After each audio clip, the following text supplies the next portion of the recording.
Can you please unmute yourself?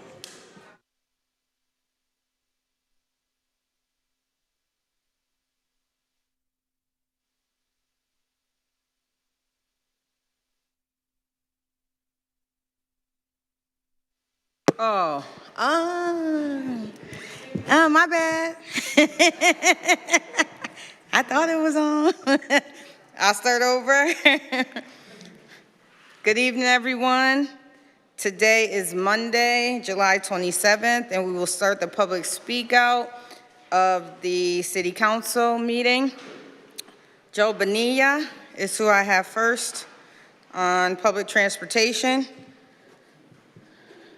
I'm going to fly through the names if you're not here because we do have people on the waiting list. Before I call the next person, I just want to recognize counselors that are here in person. Counselor Jerry Martin, Counselor Maria Perez, Counselor Zeta Govan, Counselor Victor Davila, and Counselor LeVar Click Bruce. Thank you, and let me just see if we have any counselors online. I do not see any at this time. So Joe Bonilla, not here. Okay, Erica Cruz.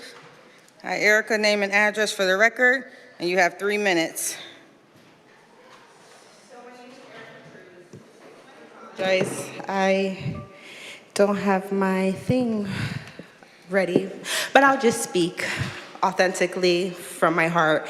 So my name is Erica Cruz, and I am the founder and president of the National Center for Civic Empowerment. Address for the record, Erica, sorry. 155 Allen Park Road, Springfield, Mass, 01118.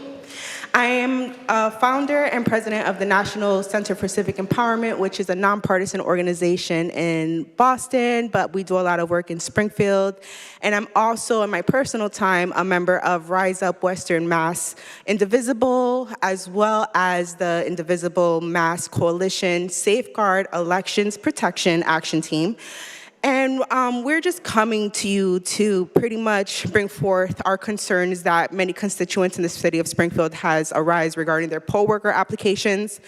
Many have expressed that in the past they have applied to become poll workers. However, their applications or the status of that applications were never processed.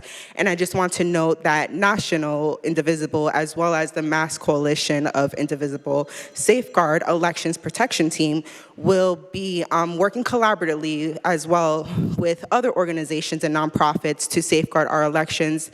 And we would like transparency, accessibility, and honesty throughout this process. Additionally, many of our residents have expressed concerns of the poll workers' application accessibility. They said it's a barrier for them to print and scan and submit their applications through their methods, and they are requesting to see if the city of Springfield can implement a fillable app or application for the poll workers, whether it can be through DocuSign or through JotForm. It can just really limit barriers. And I also want to know, with our voter education initiative, which my nonprofit, as well as National Indivisible and Mass Coalition Safeguard Elections Protection Committee, we have been working together to bring this initiative of becoming a poll worker. And during that initiative, we have also been raised with concerns from Springfield residents. We haven't had concerns in other areas like Chicopee, Holyoke, Amherst, other areas, Northampton. But in Springfield, a lot of them have realized that their application is not the same from the Springfield government website versus the Help America Vote.gov initiative through the U.S. Election Assistance Commission.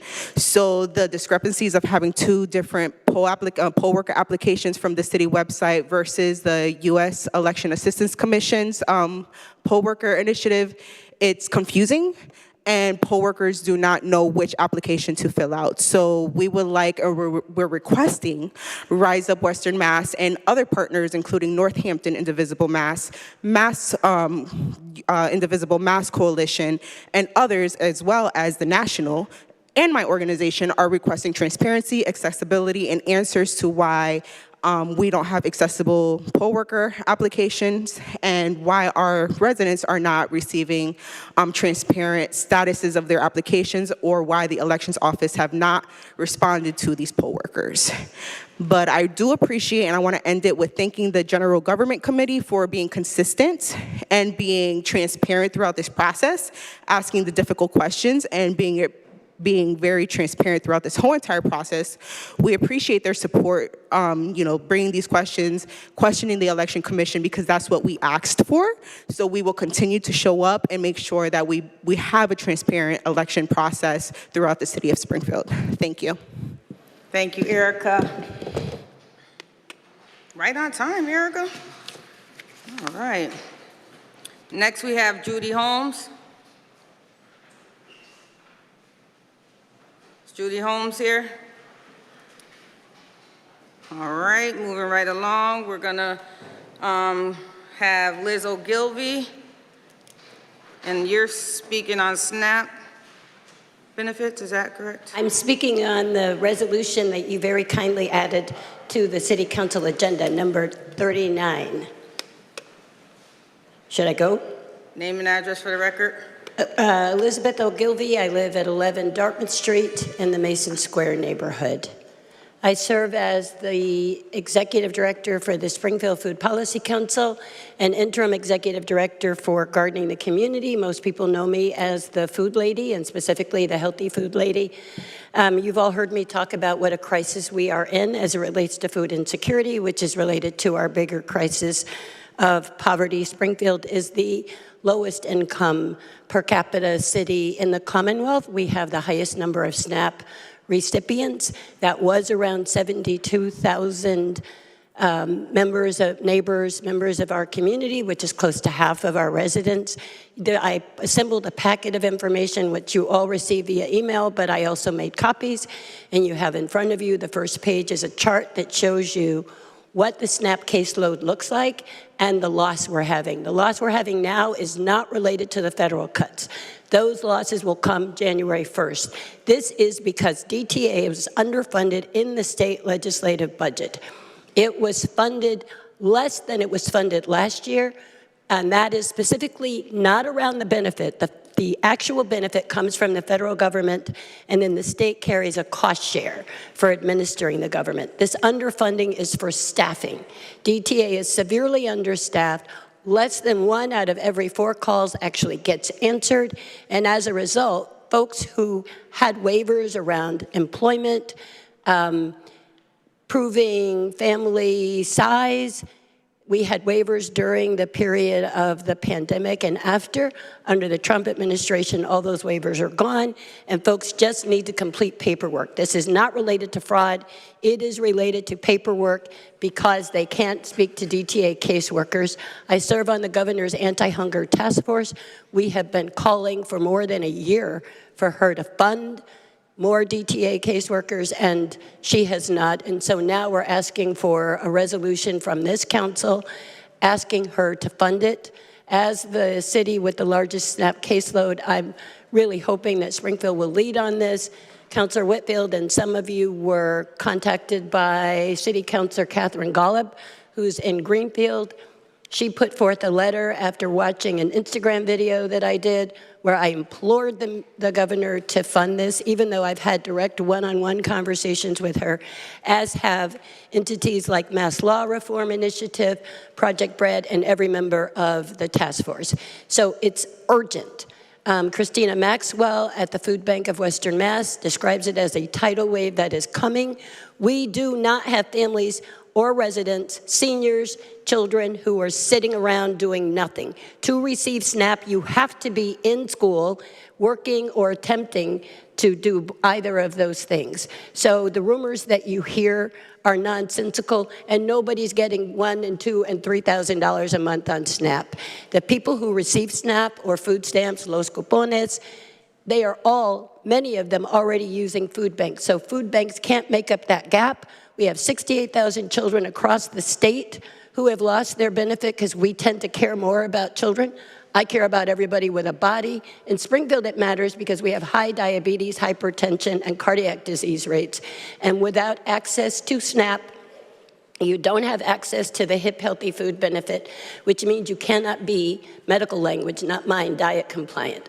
I urge you, when you get to item 39, to please pass this resolution. I will not be here with you because I've been up since 4:30 farming, and my day starts early tomorrow. I do want you to know that I watch the council meetings every week, often with pride, sometimes with sadness, but still with my back up for yours. So please, please pass this resolution and then reach out to me. Any of you, Councilor LeVar, Bruce, and Councilor Whitfield, hear me pontificate a lot about this. But I am desperate, friends. I am desperate. Our children are going hungry.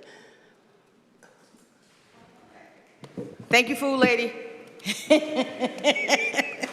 Appreciate you. I just wanted to welcome counselors that came a little bit late. Councilor Justin Hurst and Vice President of the City Council, Jose Delgado. All right, next we have John Johnson with the new resident experience. John, please state your name and address for the record, and you have 3 minutes. John Johnson for the record, 278 Center Street, Indian Orchard. Madam Chair, I'm going to let you know my topic is changing due to the things. I'm going to be speaking about I believe it's the Brentwood project, but basically I've been looking in the media and reading the newspaper, and I want to address the issue about the city clerk. So any staff member, it doesn't matter whether she's the city clerk or she's a park employee or they're a park employee. There's a strict conflict of interest for those employees, so therefore we as the public feel safe that you guys are doing what you guys are supposed to do and not giving undue influence or preferential treatment to employees and staff members. So Councilor Hurst, he brought this up to you guys in the last board meeting. You guys all unanimously voted to send it to his committee to have it looked at. He sent a letter to the city solicitor. The city solicitor came back and said that he's trying to target the city clerk because and I wasn't here, I just moved here in February, so I wasn't here in 2023 or whenever it happened, but the city clerk accused him of trying to buy votes for $10 in a sandwich, and they're trying to say that it's more retaliation. I don't see it as retaliation. I see it as the counselor brought up a legitimate concern to you guys, and you guys heard his concern and directed the issue to his committee so he can further investigate. And upon doing that mandate that you guys mandated him to do, he requested that information. How can you guys make a well, I mean, technically you can read the laws for yourself and make a, individual determination, but that's what you have lawyers for. So I don't understand how the city solicitor can come back and tell you guys that, oh, we're not going to give you guys an opinion. So now, unfortunately, Councilor Hurst has to move to the next thing and get an independent attorney to make this determination for you guys so you guys can make a educated vote on whether or not, should she have disclosed or shouldn't she have disclosed? Then I also hear that she is the chair of the New North Citizens Council. No, she doesn't get paid as a board member, but I'm more concerned with the application that I received, and it's actually an LLC that's on the application that's actually receiving the funding. And if you go do your research and see who owns that actual LLC that is getting the $100,000, it's owned by 2 other LLCs, and yes, one of the LLCs is a manager by our city clerk. So yes, she will financially benefit. No, not in her role as the New North Citizen Council board member, president, but she will benefit as being the developer and getting some type of lease agreement. I'm assuming that they're going to develop the building. New North Citizen is going to come in and operate, and they're probably going to pay the developer, a percentage or whatever it is. I don't know. I'm assuming. But that's the whole thing. We don't have to assume. We should ask these questions and get these definitive questions answered before you guys vote. So whether or not he's under accusation for whatever he's under an accusation, the man brought up a valid point, and I commend every one of you guys for voting yes at the last board meeting, and I encourage you guys to vote yes again and stand with him on accountability and asking legitimate, pertinent questions. Thank you, and I hope you guys vote yes on that resolution. Thank you, Mr. Johnson. Nicole Coakley, regarding the food truck ordinance. Yes. Nicole Coakley, 145 Bristol Street in Springfield. Good evening, Madam President and members of Springfield City Council. My name is Nicole Coakley, and I am a resident of Springfield and a candidate for state representative in the 11th Hampton District. I stand before you tonight in support of our food truck owners and small business entrepreneurs. I ask that as you consider changes to the food truck ordinance, you remember the people behind these businesses, the mothers, fathers, veterans, young entrepreneurs, and families who are simply trying to make an honest living. Springfield should be known as a city that encourages entrepreneurship, not one that creates unnecessary barriers to it. I absolutely support reasonable health, safety, and licensing standards. Those protections are important for everyone, but we must be careful not to adopt policies that become so restrictive or expensive that they make it nearly impossible for small business owners to succeed. When people are trying to feed their families, we should be creating pathways to legal business ownership, not obstacles that leave them feeling like they have nowhere to turn. Every unnecessary barrier increases the risk that someone will operate without the proper permits because they believe they have no other option. That doesn't help the business owner, and it doesn't help our city.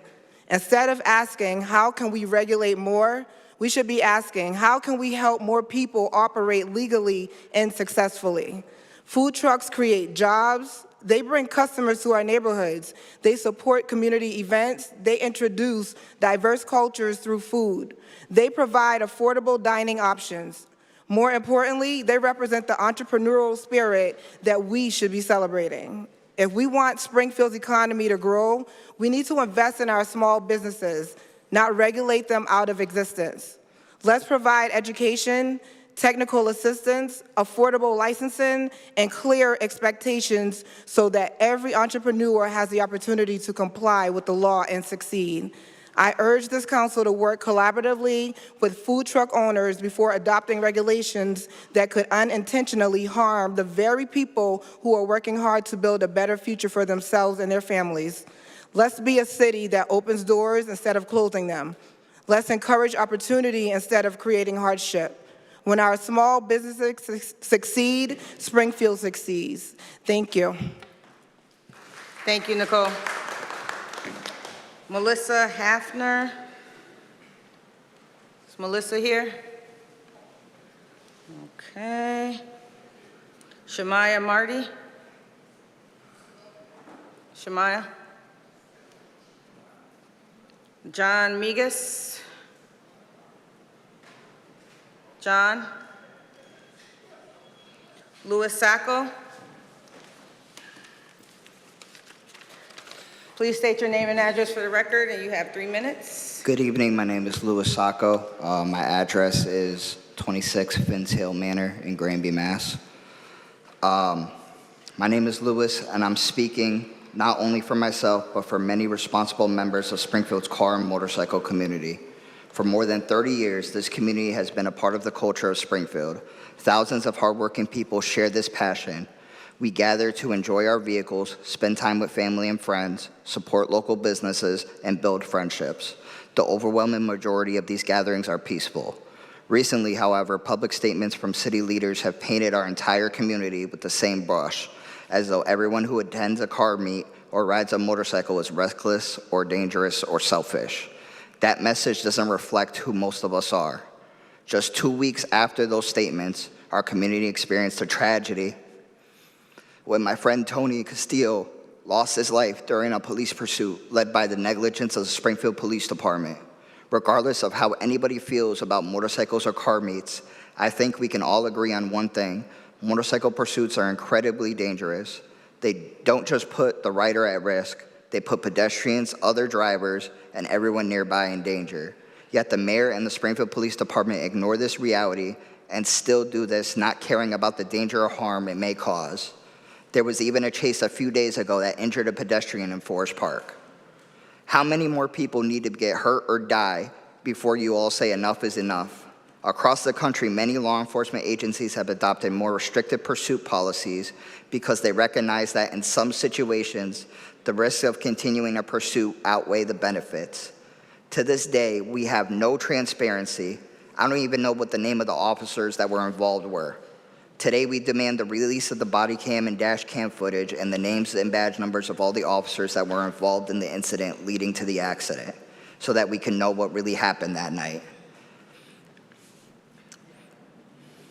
I shouldn't have to live without my friend, and the pain I feel is immense, all because Sarno decided to let the reckless police officers do whatever they wanted.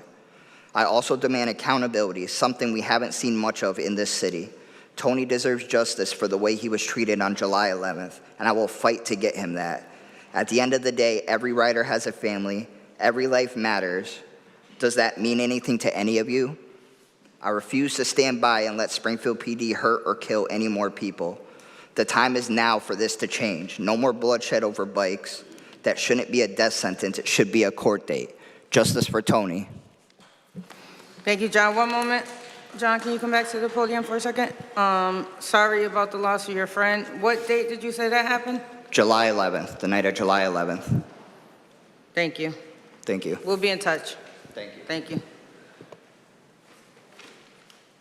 Charles Stokes. Is Charles here? I want to welcome Councilor Melvin Edwards. Is he in the hallway?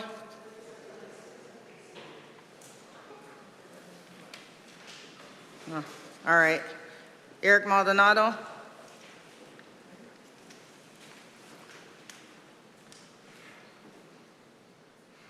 right, Eric, please state your name and address for the record. You have 3 minutes. Sure, it's Eric Maldonado. I live on 24 Taylor Street, Ward 1. I'm here for the food truck ordinance that will be discussed today. So I'm here, just wanted to give you guys some facts. I am not only a brick and mortar restaurant owner, but I also own a food truck that's out, and I've been doing food trucks for 8 years. So I'm not new to the food truck industry. I just wanted to state some facts. The food truck industry makes about $3 billion a year. There's about 45,000 food truck vendors in the whole United States.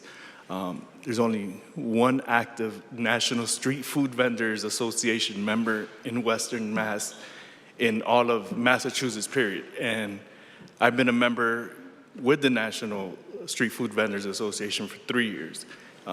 Today, we have a whole bunch of food truck owners that are coming here to this meeting today because they are concerned with all the changes that are happening. A lot of them didn't participate in the meetings that we had with Councilor LeVar Click, but now it's affecting everybody, you know, and everybody needs to be on the same page. Working with Bill Moore, the national president, he's given us a lot of insight, and you know, we are starting a chapter here. We actually have our first meeting tomorrow with 9 food trucks that we are that have agreed to come and participate. So the idea is that we would grow those numbers around here so that we can be organized, so that when there is a change, that we can, you know, have first, you know, talks about it before they make changes. And you know, I think that that's the way to go. Again, I've spoken with some of you and gone back and forth and had a great dialogue, you know, and I just think from what Bill said, he's had this fight in other states and there's no reason for it. I mean, you have 20 spots for 200 food trucks that are public. They have to be somewhere, and you know, they're paying rent in private lots. And I think that the city has potential spots to draw people here with food trucks. And, you know, I think that that's something that we should look at, you know, as well. So Again, I'm here representing, I don't want to speak for them. I came to speak on my behalf, but definitely with them behind me as well. So thank you. Thank you, Eric. Thank you for your advocacy. And I did get your long message. I had to dissect it. I'm asking ChatGPT, dissect it to help me. No, I am, so I can get through it. But thank you for your advocacy. Appreciate that. So if Charles Stokes isn't here or anyone else that I called, that will conclude the public speak out portion of the meeting. And so we will resume in 4 minutes for our regular city council meeting. Thank you.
Hear me?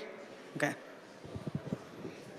Good evening, everyone. Today is Monday, July 27th, 2026, and we will start the regular city council meeting at 6:30 p.m. Madam Clerk, can you please call the roll?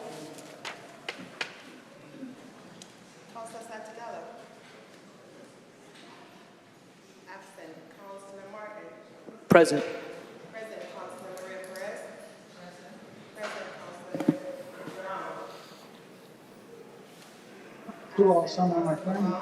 Present. You got to speak in the mic, Camille. Councillor Gavon, present. Councillor Walsh? Absent. Councillor Erst? Councillor Erst? Absent. Councillor Davila?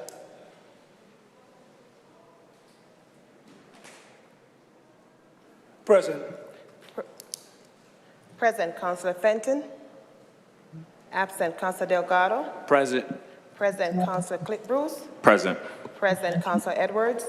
Present. Present. Councillor Whitfield? Present. Will city councilors and our guests please stand for a moment of silence, which I will turn over to Councillor Click Bruce. Thank you, Madam President. I take this time out to recognize Rick Marshall, who was a dedicated member of the city of Springfield with coaching youth in the city of Springfield for over 40 years, probably over 50 years, I should say. Just really took kids from the community. It was called Rick's 5, and the acronym was Reaching Inner City Kids. And without Rick, a lot of young people in this community wouldn't have made it. That's quite frankly what it is. He took us out of the city of Springfield so that we can see other cities and towns, and made sure we had food and lodging. So he did a lot and he poured into us, also to his wife and his children as well. So I just want to take this time to recognize him and all he did in the city of Springfield. Thank you, Madam President. Thank you for honoring Rick Marshall. Madam Clerk, can you please recognize Councilor in seat number 7? Councillor Erst? Present. Thank you. Will councilors and our guests please remain standing for the Pledge of Allegiance? I pledge allegiance to the flag of the United States of America and to the republic for which it stands, one nation, under God, indivisible, with liberty and justice for all. Madam Clerk, can you please call the first item on the agenda? Confirmation of appointment, Madeline Landron, Water and Sewer Commission. Before we start with Ms. Madeline Landrew, I just want councilors to recognize we have a lot of items on the agenda. I will be timing the remarks, and we will be keeping them brief as possible. You all get a total of 10 minutes to speak. It can be cut up and divided on each issue, however you want to do it, but we are going to be as concise as possible. And I know everybody's going to want to speak to Maddie, but let's just keep it short because she's wonderful. Please, Ms. Madeline Landrew. Councilor Hurst. So, thank you, Madam President. Maddie actually came to the General Government Committee. We unanimously approved her nomination to send this to the general body. Maddie, I'm going to ask you the same tough question that I asked that you so eloquently found a way around at our subcommittee meeting. But there are a number of things in this city going up. I'm sorry, taxes are going up. We've got utilities going up, and gas prices are going up. Groceries are going up, and the water and sewer rates are going up. And so while I am excited to support you, Maddie, I'm just wondering what it is that you might be able to do when we appoint you to the board to reduce our water rate going up yearly. Well, hello, everyone. Good evening. As I indicated in last week's meeting, I will seek to understand first and ask the questions why the tax are increases, and I want to amplify that message to the community so that we have a better understanding and educate our community as to why these increases or not increases, are they staying stale. But I will seek to understand what's happening in the Water and Sewer Department And I would rely, Justin, on you too, to keep me informed, or, I would be welcoming questions.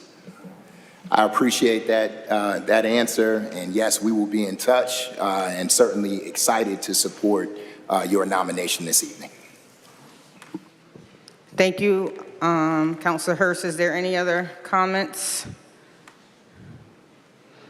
I just want to say congratulations, Maddie. I seen him. He can go after me. I want to say congratulations. I think you'll be a wonderful addition to the Water and Sewer Commission. You do great work in the community already. You have been for as long as I've known you, for over 20 years. And I think you are a wonderful addition. Councilor Davila? Thank you, Madam Chair. I want to join as well, congratulating Ms. Landrew for her appointment. I have known Ms. Landrew for quite a while. She's always been outstanding at everything she does, and I'm sure you are going to bring your years of experience, your life experience, and you're joining a very diverse, and I'm going to use the word energetic board. So it is a difficult task, but you have my utmost confidence, Madeline. Congratulations to you, and it will be a pleasure to call you Commissioner Landrew. Thank you. And I think, Madam President, Councilor Gavanga, she said my time's up. Is that what? Oh, okay. Watching everybody. All right, got you. Just making sure I didn't go over my allocated 3 minutes. No, you did not go over Yeah, excellent. Good to hear. Commissioner, I look forward calling you Commissioner Landrew. Thank you. God bless you. Thank you. Vice President Delgado. Thank you, Madam President. I'll keep it short. Excellent choice. Maddie comes to this with a lot of experience in both the private sector, nonprofit sector, and all over. So I just think an excellent choice to have a steady hand to be on the Water Sewer Commission, especially during these tough times, not only hitting our Springfield Water and Sewer Commission, but many of the water and sewer systems across the country. So excellent choice. Thank you, Councilor. Councilor Govan. And I will also keep it short. I want to congratulate you, Madeline. We've known I think we were in school together, weren't we? It wasn't that long ago. But congratulations. Everything that you've done in the community, I agree, has been excellent, and I expect nothing less. I do expect the Sewer and Water Commission bills to go down, so thank you. The pressure. Councilor Martin, did I see your hand? Oh, no. Councilor Click Bruce. Congratulations, Madeline. Always a pleasure when we run into each other. Great conversations. Looking forward to working with you. Thank you. Thank you. Thank you, Councilor. Any other councilors? Seeing none, Madam Clerk, please call the roll. Councilor Santinello. Absent. Councilor Martin. Yes. Yes. Councilor Perez. Yes. Yes. Councilor Brown. Absent. Councilor Gavon. Yes. Yes. Councilor Walsh. Absent. Councilor Earth. Yes. Yes. Councilor Davila. Yes. Yes. Councilor Fenton. Absent. Councilor Delgado. Yes. Yes. Councilor Click Bruce. Yes. Yes. Councilor Edwards. Yes. Yes. Councilor Whitfield. Absolutely. The appointment has been approved. Madeline, do you have any final words you want to say? Correction, my name is Madeline Landreau, not Madeline. Thank you. Have a good evening. Thank you. All right, so I did skip reports of committee, and I think Councilor Hurst gave his first. So we will, is there any other reports of committee? Councilor Davila? Thank you, Madam President. I got 3 quick reports to give to the Chamber. On the Sustainability and Environment Committee, we met 3 times over the last month. First, we met July 13th. Present was myself, Attorney Ken Shea, Ed Collins, Brian Skelly, virtually participated Jay Latorre, Alex Sherman, and Vern MacArthur. We met on May 18th to continue review of a proposed woodland ordinance intended to protect privately owned woodland areas while balancing responsible development. The committee reviewed a revised summary documented prepared by scans based on prior feedback from the law department. To support further review, the committee requested a case study to estimate potential cost for developers under the proposed ordinance. The city forester and scans agreed to work together on the analysis, and it is also my understanding, I got a quick update Friday, that they already met and they are going to be giving us some sort of a update on the analysis and a potential cost for developers. We also met, Madam President, on July 20th, and present was myself. Said he can't hear the mic. Focus. Testing 1, 2, 3. Can you hear now? Focus. Can you hear me? Testing 1, 2, 3. Yeah, okay. Well, we met also on July 20th. I myself was present. Councilor Jerry Martin was present. The media was present. The Republican Gina DeForge, Jorge for La Voz Latina, and resident Corey Dorham. We met on July 20th to discuss illegal dumping, property maintenance, and quality of life concerns throughout the city. As you may recall, Madam President, this came after the significant illegal dumping that happened on Orleans Street back in May. And we discussed the need, response times, enforcement practices, interdevelopmental communications, and city fine structures. However, due to the absence of the requested department representative, we are going to reschedule that meeting. I believe it's going to be in about 3 weeks. We're going to continue that discussion. We also discussed best practices and strengthen coordination among city departments. The final meeting that we had, Madam President, was on July 22nd. Present was myself, Councilor Davila, Councilor Govan, Councilor Martin, yourself, Madam President Whitfield. We had a resident, Denise, Frank Ryan, Jay Latorre, Brian Skelly, and Solicitor Bunaconti. Also, we had Brent MacArthur and Alex Sherman. We review the discussion, again, of the Woodland Ordinance. We received an draft on the ordinance as it was requested by the Law Department. The city forester, Alex Sherman, stated that we have a total tree canopy coverage of about 36% throughout the city. The Law Department advised that further clarification of the ordinance goals and scope is needed before sustaining legal drafting can be completed. The matter was held for further refinement and discussion with a follow-up meeting in the next couple of weeks. And that's my report, Madam President. Thank you. Thank you, Councilor Davila. Any other reports of committee? Councilor Govan. Thank you, Madam President. We held a meeting, the Finance Committee held a meeting on July 13th, and we discussed the Fiscal Accountability and Budget Review Special Committee that you assigned to me, and we're going to be reaching out to the departments, requesting their detailed budgets so that we could review them and go through the process to see if we could not increase property taxes next year.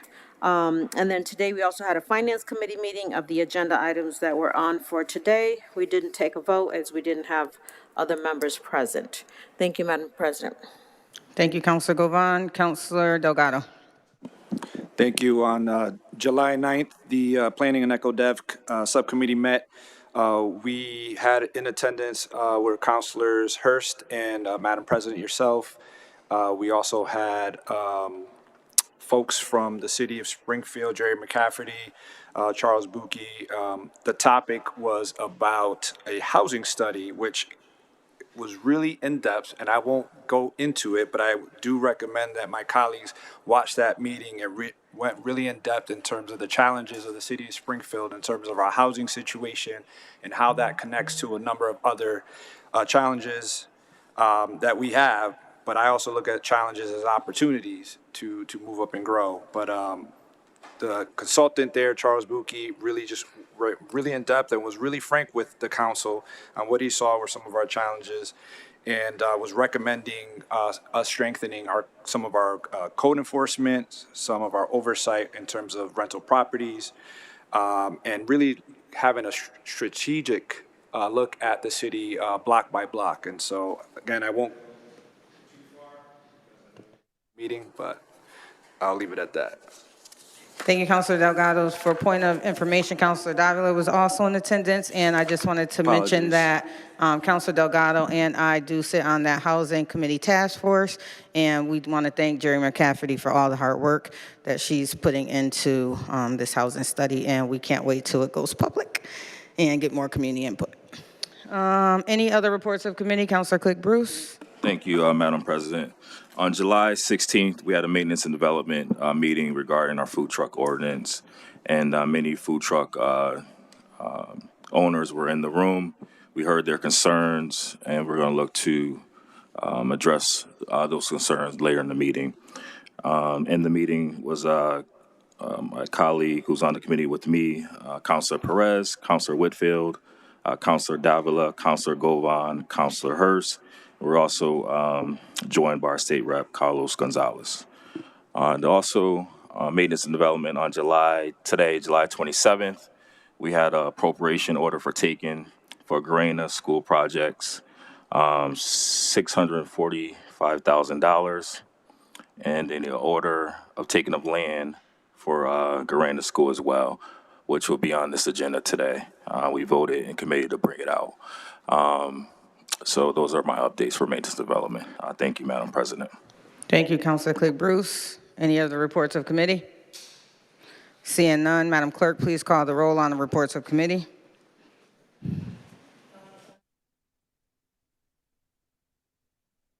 Yes. Madam Clerk, can you please recognize Councilor in seat number 1?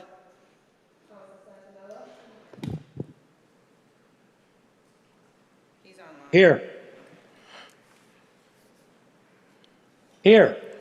Gotcha. Gotcha. Now, can you recall him for reports of committee? Councilor Santinello, Yes.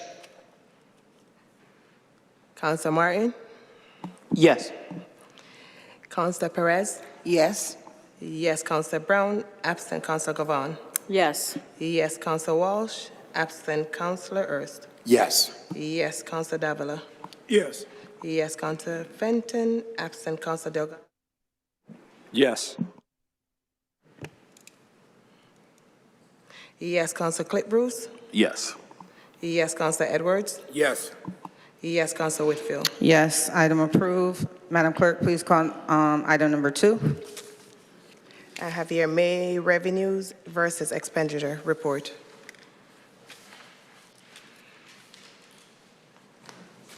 Thank you, Madam President. Tonight, I'm presenting the May revenue versus expenditure report. This represents 11 months of fiscal year 2026. Through 11 months, revenue totals $958.2 million, or 94% of budget, while expenditures total $897.2 million, or 88% of budget. Any questions or comments from councilors? Seeing none, Madam Clerk, please call the roll. Councilor Santinello, Yes. yes, Councilor Martin, Yes. yes, Councilor Perez, Yes. yes, Councilor Brown, absent Councilor Govan, Yes. yes, Councilor Walsh, absent Councilor Erst, Yes. yes, Councilor Davila, Yes. yes, Councilor Fenton, absent Councilor Delgado, Yes. yes, Councilor Cook Booth, Yes. yes, Councilor Edwards, Yes. yes, Councilor Whitfield. Yes, item approved. Madam Clerk, without objection, I would like to take the resolution, item 39, out of order. I have a resolution urging the Commonwealth to provide emergency funding for the Department of Transitional Assistance.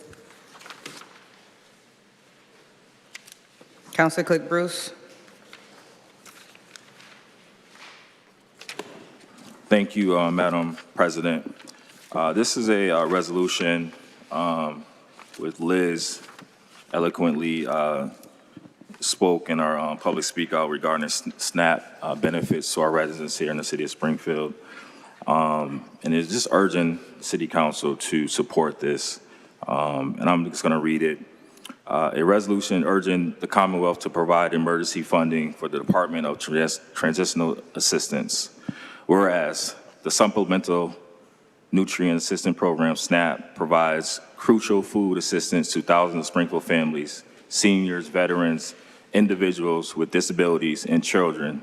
And whereas staffing shortages at the Department of Transitional Assistance, DTA, have resulted in significant delays in processing SNAP recertifications and assisting eligible households, causing many families to lose benefits through no fault of their own.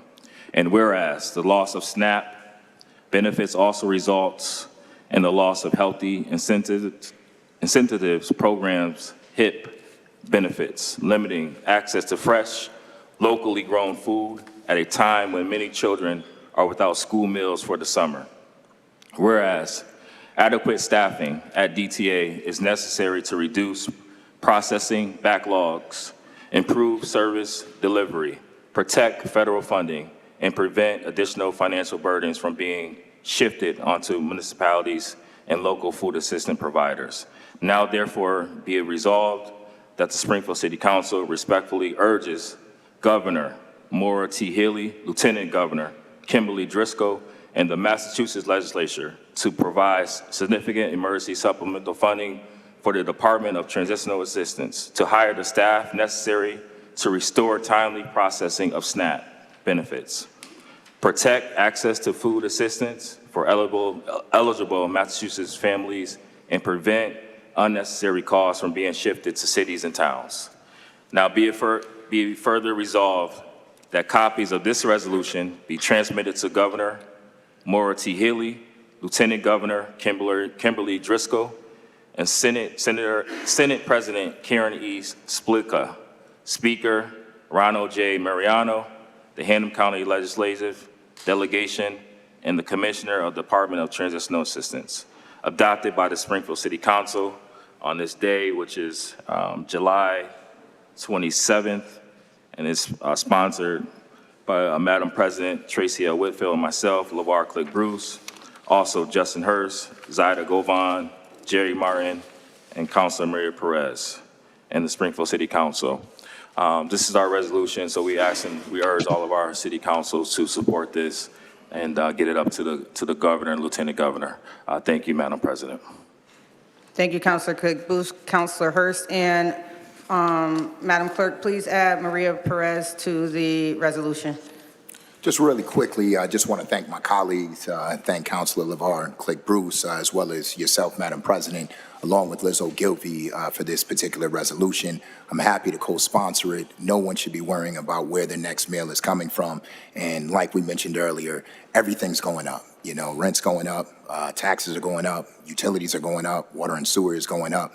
The idea that folks, you know, now will have to use some of this additional money that they may have to cover for a lack of SNAP benefits is problematic. So I'm happy to support this resolution today. Thank you, Madam President. Thank you, Councilor Hurst. Councilor Davila.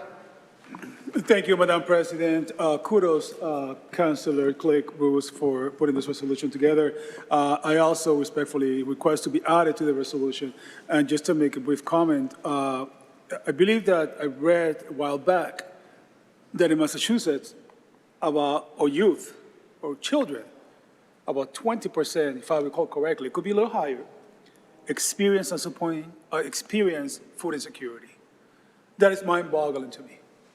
And so I'm happy to join this resolution, and thank you, Councilor Click Bruce, for putting this together. Thank you, Madam President.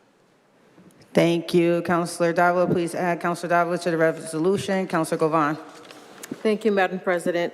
And I want to thank Liz Ogilvie for bringing this to our attention, and Councilor Click Bruce for presenting the resolution. This is a very important issue, as we all know. I'm not surprised that there are so many hungry kids in our city because they're all over the country. You know, what I'm surprised at is that we're not doing more for them. So I want to make sure that we pass this resolution. I hope that we all can vote for it and continue doing the work to maybe grow our own food, buy local, and do all we can to make sure that our children can eat. Thank you, Madam President. Thank you, Councilor Govan. Any other councilors? Seeing none, Madam Clerk, please call the roll. Councilor Santinello. I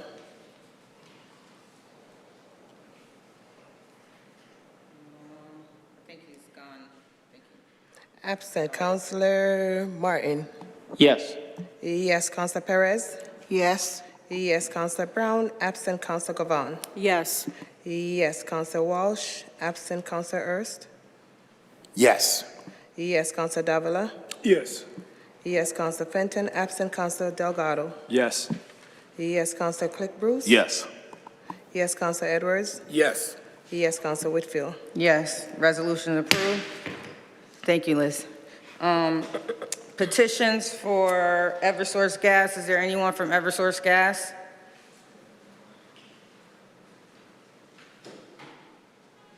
Madam Clerk, please call item number 3. I have here petition for Eversource Gas, King Street. Good evening, councilors. Chris Signoli, DPW Director. Representatives from Eversource Gas are here if you have questions, but to present the petitions, item number 3, King Street. It is actually work that is proposed on Dunmoreland Street and Braddock Street.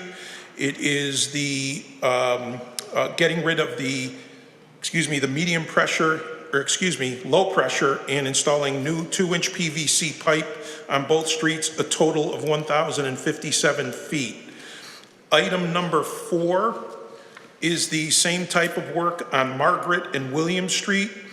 It is the retirement of low pressure service and installation of 2-inch pipe on both Margaret and William Street, a total of 1,573 feet. The project on Margaret and Williams is ahead of our paving projects to be able to get Margaret Street completed. Thank you, Chris. Any questions from councilors? Eversource is on line 2, just so you all know. There is someone from Eversource. Madam Clerk, please call item number 4, and we can vote on both of them together since he gave explanation for both. Yep. Item number 4, Eversource Gas, Margaret Street. Please call the roll on items 3 and 4. Councilor Santinello. Absent. Councilor Martin. Yes. Yes. Councilor Perez. Yes. Yes. Councilor Brown. Absent. Councilor Gavon. Yes. Yes. Councilor Walsh. Absent. Councilor Erst. Yes. Yes. Councilor Davila. Yes. Yes. Councilor Fenton. Absent. Councilor Delgado. Yes. Yes. Councilor Click Bruce. Yes. Yes. Councilor Edwards. Yes. Yes. Councilor Whitfield. Yes, items are approved. Madam Thank you, Clerk- councilors. You're welcome. Madam Clerk, please call items 5 through 19 together for one vote, as they are under our 100,000 threshold, and we can vote on all of them together. Item number 5, Springfield City Library donation, $500. Item number 6, Club Tiger donation, no match for $3,000. Item number 7, FY27 SLF Library in your mailbox, no match grant for $5,000. Item number 8, FY27 SLF staff continuing education grant for $5,000. Item number 9, FY27 SLF Library marketing grant for $5,000. Item number 10, FY27 SLF Wi-Fi hotspot grant, $5,000. Item number 11, FY27 SLF library grants, library program grants for $10,000. Item number 12, SEC training grants increase, $13,000. Item number 13, FY27 SLF music program grant for $13,000. Item number 14, FY27 SLF staff development grant for $15,000. Item number 15, FY27 SLF summer greeting grant, $20,000. Item number 16, last call foundation grant, $30,000. Item number 17, FY27 shine grant, $41,493.49. Item number 18, emergency management performance grant, in-kind match for $64,201.50. Item number 19, FY27 JDP grant for $80,000. Thank you, Madam Clerk. Just for your information, we did discuss the majority of these grants in subcommittee today, so if anyone has any questions on any of the grants, please feel free to go back and watch the recording on the grants, as we do want to get through this meeting. Thank you. Madam Clerk, please call the roll on items 5 through 19. Councilor Santinello. Absent. Councilor Martin. Yes. Yes. Councilor Perez. Yes. Yes. Councilor Brown. Absent. Councilor Cavan. Yes. Yes. Councilor Walsh. Absent. Councilor Erst. Yes. Yes. Councilor Davila. Yes. Yes. Councilor Fenton. Absent. Councilor Delgado. Councilor Delgado. Absent. Councilor Click Bruce. Yes. Yes. Councilor Edwards. Yes. Yes. Councilor Whitfield. Yes, items approved. Madam Clerk, please call the next item on the agenda. Item number 20, tobacco control grant, $121,682. Anyone here to speak on this tobacco control grant? Good evening, councilors. Helen Carlton Harris, Commissioner, Division of Health and Human Services. This is our annual tobacco control grant. It is our annual grant to assure compliance with tobacco control rules and regulations. It also supports our shoppers who go in and try to purchase tobacco products, and if they are successful, they are fined. This is our annual grant. Thank you. Commissioner, is items 21 and 22 yours as well? Yes, Madam President. Mass Call 3 is mine, as well as Mass in Motion. Madam Clerk, please call those two items. Item number 21, FY21 mass call grant, $125,000. Item number 22, mass in motion, $139,805. Commissioner Carlton Harris, you have the floor. So Mass Call 3 is our grant that we have in the city. We have funding for Chicopee and Holyoke, and it is a substance use disorder prevention grant. Our partners in this grant are the Urban League of Greater Springfield and Ensalada, which is in Holyoke. And so that is Mass Call 3. The Mass in Motion grant, Madam President, would you like me to do these one at a time or just keep? Councilors, do you have any questions on the prior two grants that Commissioner just spoke about? Okay, we can keep going, Commissioner. Thank you. You're welcome. So Mass in Motion is our health and wellness grant that works with our youth as well as our elders. It's about health and wellness, healthy living, as well as healthy eating. And we also facilitate the Massachusetts Health and Wellness process for the city of Springfield through that grant. That is Mass in Motion. Any questions from councilors? Madam Clerk, please call the roll on items 20, 21, and 22. Councilor Santinello. Absent. Councilor Martin. Yes. Yes. Councilor Perez. Yes. Yes. Councilor Brown. Absent. Councilor Cavan. Yes. Yes. Councilor Walsh. Absent. Councilor Erst. Yes. Yes. Councilor Davila. Yes. Yes. Councilor Fenton. Absent. Councilor Delgado. Yes. Yes. Councilor Click Bruce. Yes. Yes. Councilor Edwards. Yes. Yes. Councilor Whitfield. Yes, items are approved. Madam Clerk, please call 23 and 24 together. Item number 23, FY27 SLF Personnel and Operating Expenses Grant, $145,000. Item number 24, FY27 SLF Trust and Endowments Grant, $180,000. Thank you. Molly, you have the Hi. floor. Good evening, Madam President. Molly Fogarty, Library Director. Both of these grants are from the Springfield Library Foundation. The personnel and operating one funds Sunday hours at the Central Library, computer equipment, and outreach activities. And the $180,000 for the Trust and Endowments Grant is for library materials. These are restricted endowments. Thank you, Director Fogarty. Any questions from councilors? You had a lot of grants on here today. Good job. Springfield Library Foundation came through. Madam Clerk, please call the roll on the two, item 23 and 24. Councilor Santinello. Absent. Councilor Martin. Yes. Yes. Councilor Perez. Yes. Yes, Councillor Brown. Absent Councillor Gavon. Yes. Yes, Councillor Walsh. Absent Councillor Ernst. Yes. Yes, Councillor Davila. Yes. Yes, Councillor Fenton. Absent Councillor Delgado. Yes. Yes, Councillor Click Bruce. Yes. Yes, Councillor Edwards. Yes. Yes, Councillor Whitfield. Yes, items approved. Madam Clerk, please call item number 25. Item number 25, Public Health Excellence for Capacity Building Engagement, $400,000. Yes, we are very pleased to receive this grant. This is a $400,000 grant, and it allows us to expand our public health capacity in the city of Springfield in nursing services, community health worker, as well as environmental health and other public health structures that we in the department have the ability to enhance. And so we're really pleased about this $400,000. This is a new grant, as I said. I expect, hopefully it will continue next year. This grant is expected to expire June 30th, 2027. Thank you, councilors. Thank you, Commissioner. Congratulations on the new $400,000 grant. Any questions from councilors? Seeing none, Madam Clerk, please call the roll. Councillor Santinello. Absent Councillor Martin. Yes. Yes, Councillor Perez.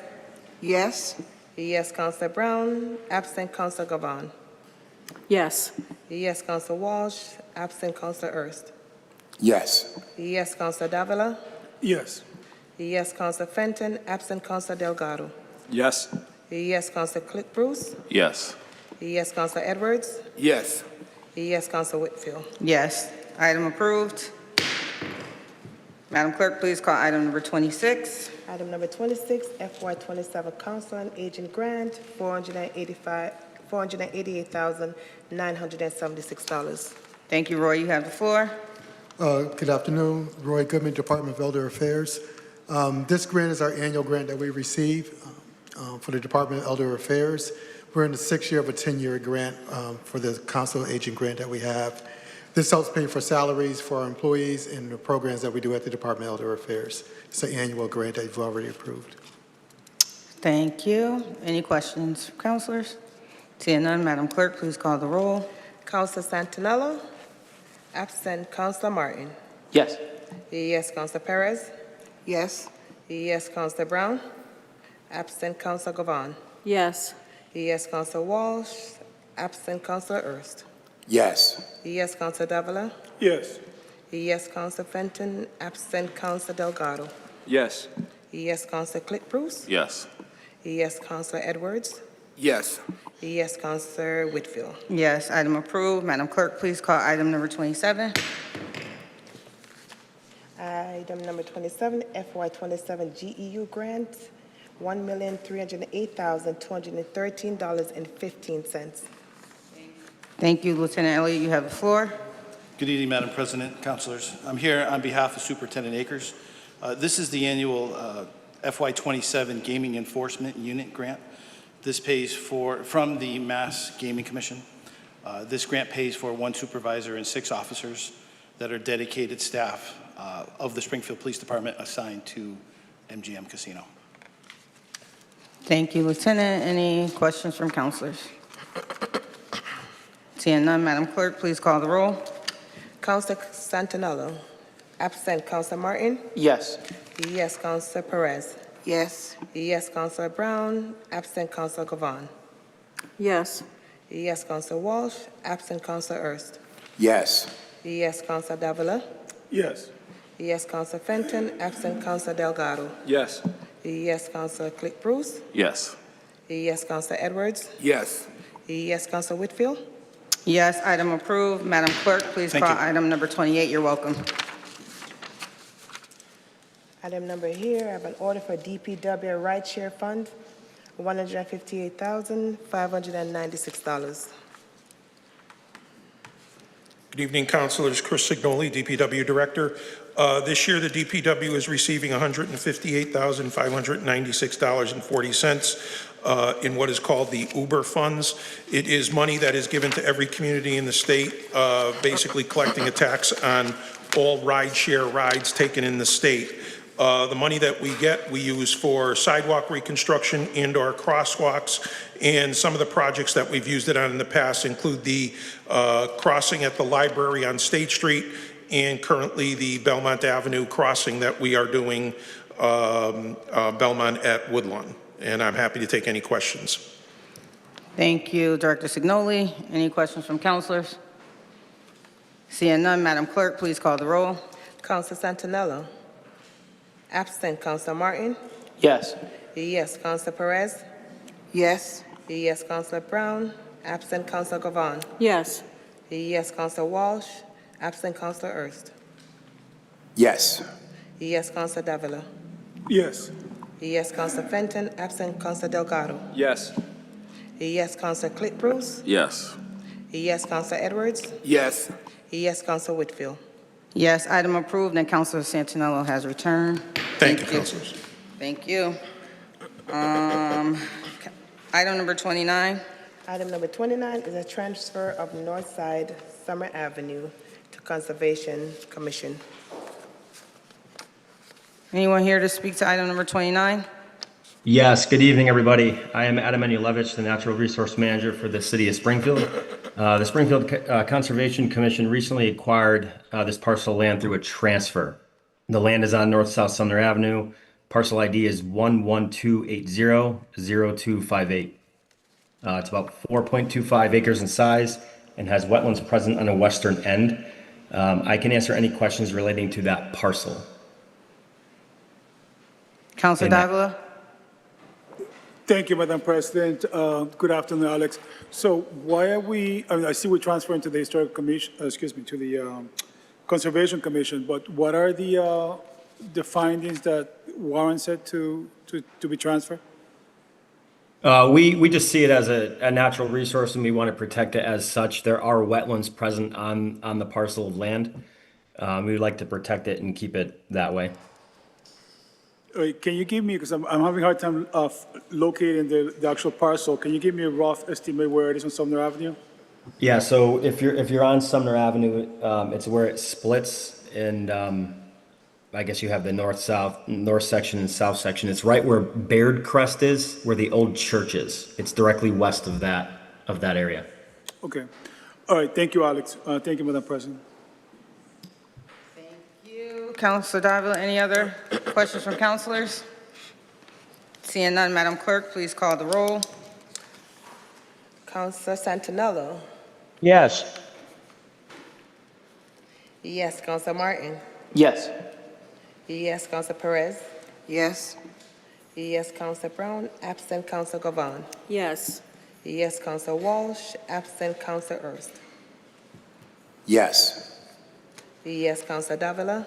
Yes. Yes. Council Fenton. Absent. Council Delgado. Yes. Yes. Council Clint Bruce. Yes. Yes. Council Edwards. Yes. Yes. Council Whitfield. Yes, item approved. Madam Clerk, please call items number 30, 31, and 33 together. Item number 30, sales of Northside Walnut Street to the City of Springfield Homes Development LLC for $170.62. Item number 31, sales of Southside Green Street and Rear Green Street to City of Springfield of Homes for $341.30. And item number 33 is sale of Northside King Street to City of Springfield Homes Development LLC for $6,737.08. I just want to make one correction, is the sale to Springfield City of Homes Development LLC, not the City of Springfield. Jerry, you have the floor. Good evening, councilors. Jerry McCafferty, Director of Housing. These are 3 parcels that the city is selling to Wayfinders, and actually their subsidiary here is Springfield City of Homes Development LLC. These homes are being sold for the purpose of development into single-family homes that will be sold there as affordable housing to households with incomes up to 100% area median income. This is a result of an RFP the city did in 2023 that was specifically to make parcels available to nonprofits who were applying for state money under the Neighborhood Stabilization Program. There were 11 properties that were awarded. 4 of those, as I say, were to Wayfinders. Wayfinders was the only bidder on these 4 parcels. The parcels are being sold for a total of $7,249.72, which is considerably less than the assessed value, which is $75,500. The reason for that is the city's contribution to these parcels as affordable housing is selling them under price, and that is what helps us leverage the money from the state. John Gilbert is here from Wayfinders if you have any questions for them, or I'm happy to take any questions also. Thank you, Jerry. Any questions from councilors? Seeing none, Madam Clerk, please call the roll. Councilor Santinello. Yes. Oh, sorry. Please call the roll on items 30, 31, and 33. Councilor Santinello. Again, yes. Yes. Councilor Martin. Yes. Yes. Councilor Perez. Yes. Yes. Councilor Brown. Absent Councilor Gavon. Yes. Yes. Councilor Walsh. Absent Councilor Erst. Yes. Yes. Councilor Davila. Yes. Yes. Councilor Fenton. Absent Councilor Delgado. Yes. Yes. Councilor Click Bruce. Yes. Yes. Councilor Edwards. Yes. Yes. Councilor Whitfield. Yes, items approved. Madam Clerk, please call items number 32 and 34 together. Item number 32 is sales of Northside Brigham Street and Northside Brigham Street to Naylor Nation Real Estate LLC for $5,000. Item number 34, sale of Northside Brigham Street, and Southside Walnut Street to Naylor Nation Real Estate LLC for $15,000. Jerry, you have the floor. Yes, these properties are resulting from an RFP the city had out last fall of 2025, and Naylor Nation applied and was awarded these parcels. The first one is 2 parcels that are next to each other. They are to be combined to create a 2-family home. The bid for those parcels was $5,000. The assessed value is $1,200. There were 3 proposals for that property, and Naylor Nation was the highest bid and also the clearest, the best development plan of the proposals. The other parcels are 3 vacant parcels, also contiguous, that will also be combined and will also support 1 2-family home. In that one, there were 4 bids. The top price was thrown out because it wasn't compliant with the requirements. This was the next highest bid at $15,000. Those are assessed at $32,500, but the city would be selling it for less than the assessed value because it was the highest bid we received. Any questions from councilors? Councilor Delgado? Thank you. Jerry, so are these items different from the previous ones in the sense the previous ones were nonprofit? Are these just straight up for sale? That's correct. This will be market rate development. Okay. No subsidy involved. Yes. All right.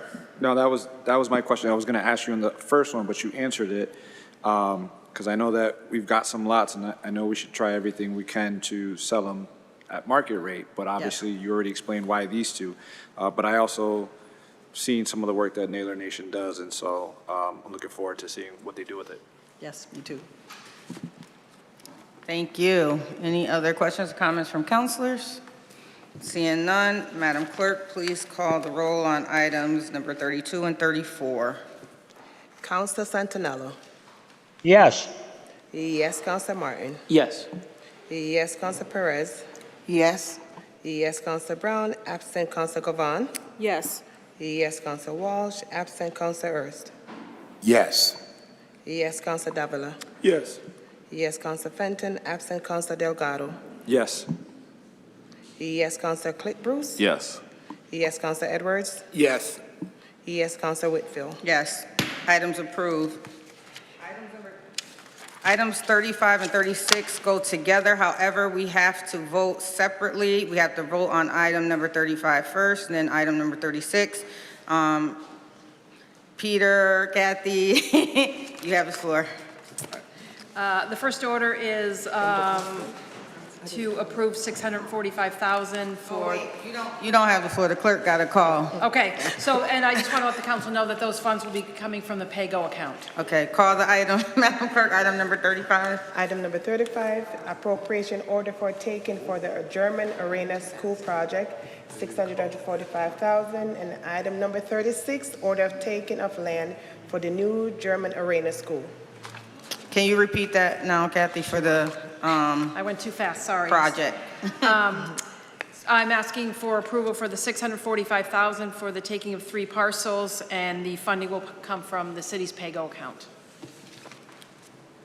Does any councilors have questions on the parcels that will be taken? Any questions for finance? Again, we did discuss in the finance meeting, so if you do want more information, feel free, but you can also ask now.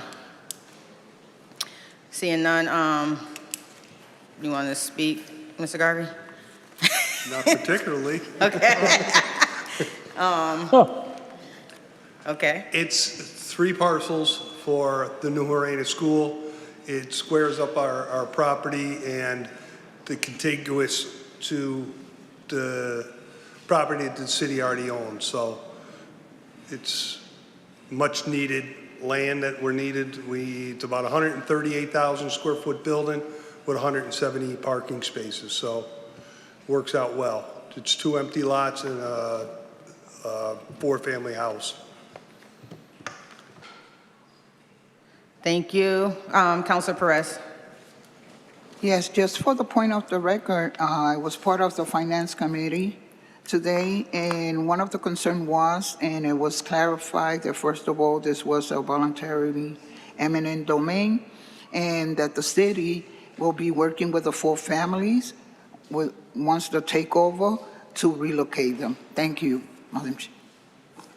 Thank you, Councilor Perez. Madam Clerk, please call the roll on item number 35 first. Okay. Item number 35, Council Santinello. Yes. Yes, Council Martin. Yes. Yes, Council Perez.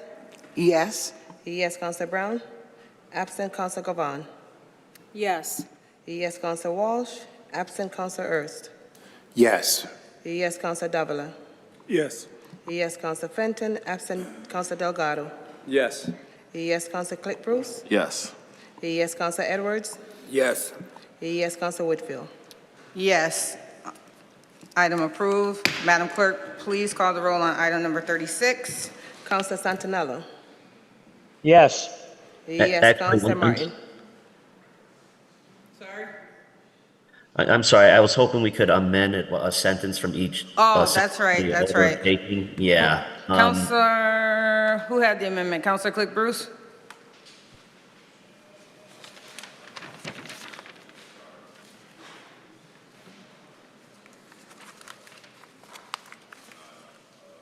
I think I got it right here.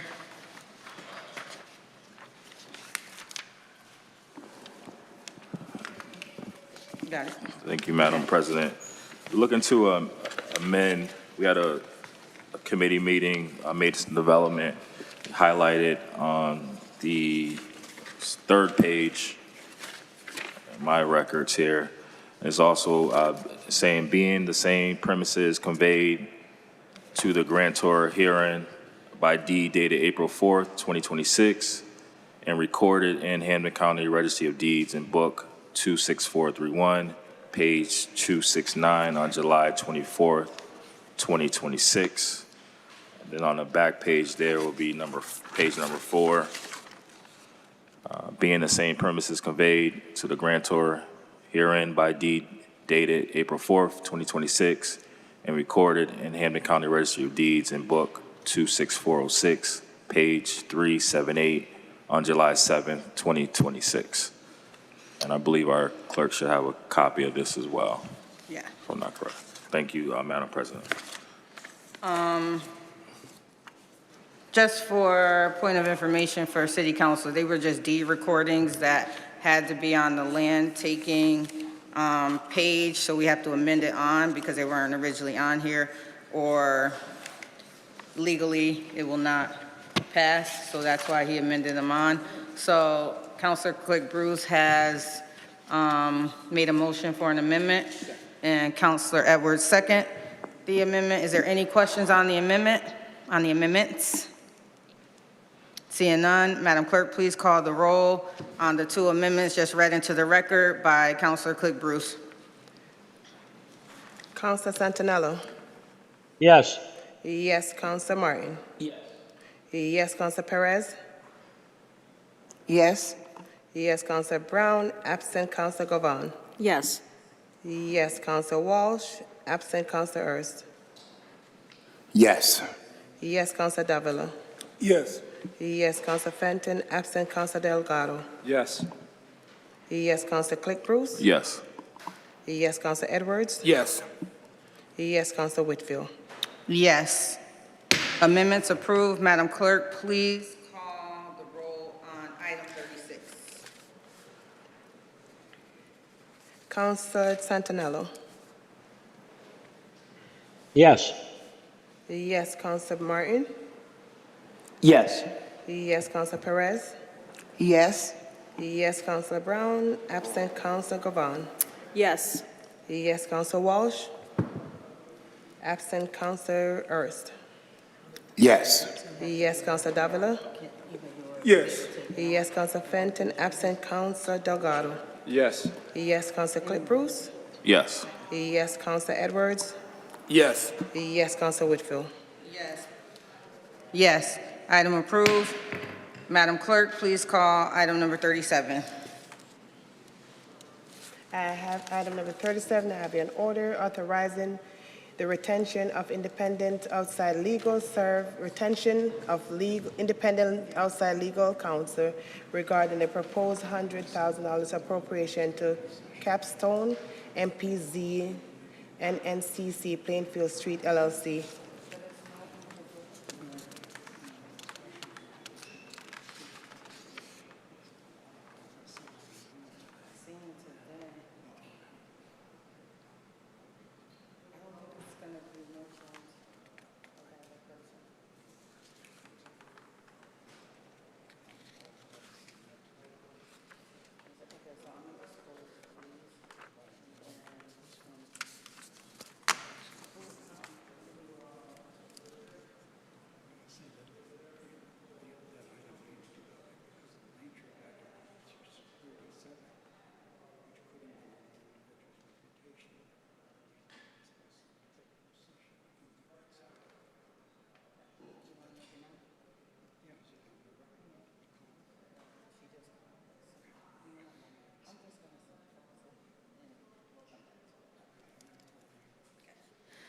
All right, so I just got a legal opinion.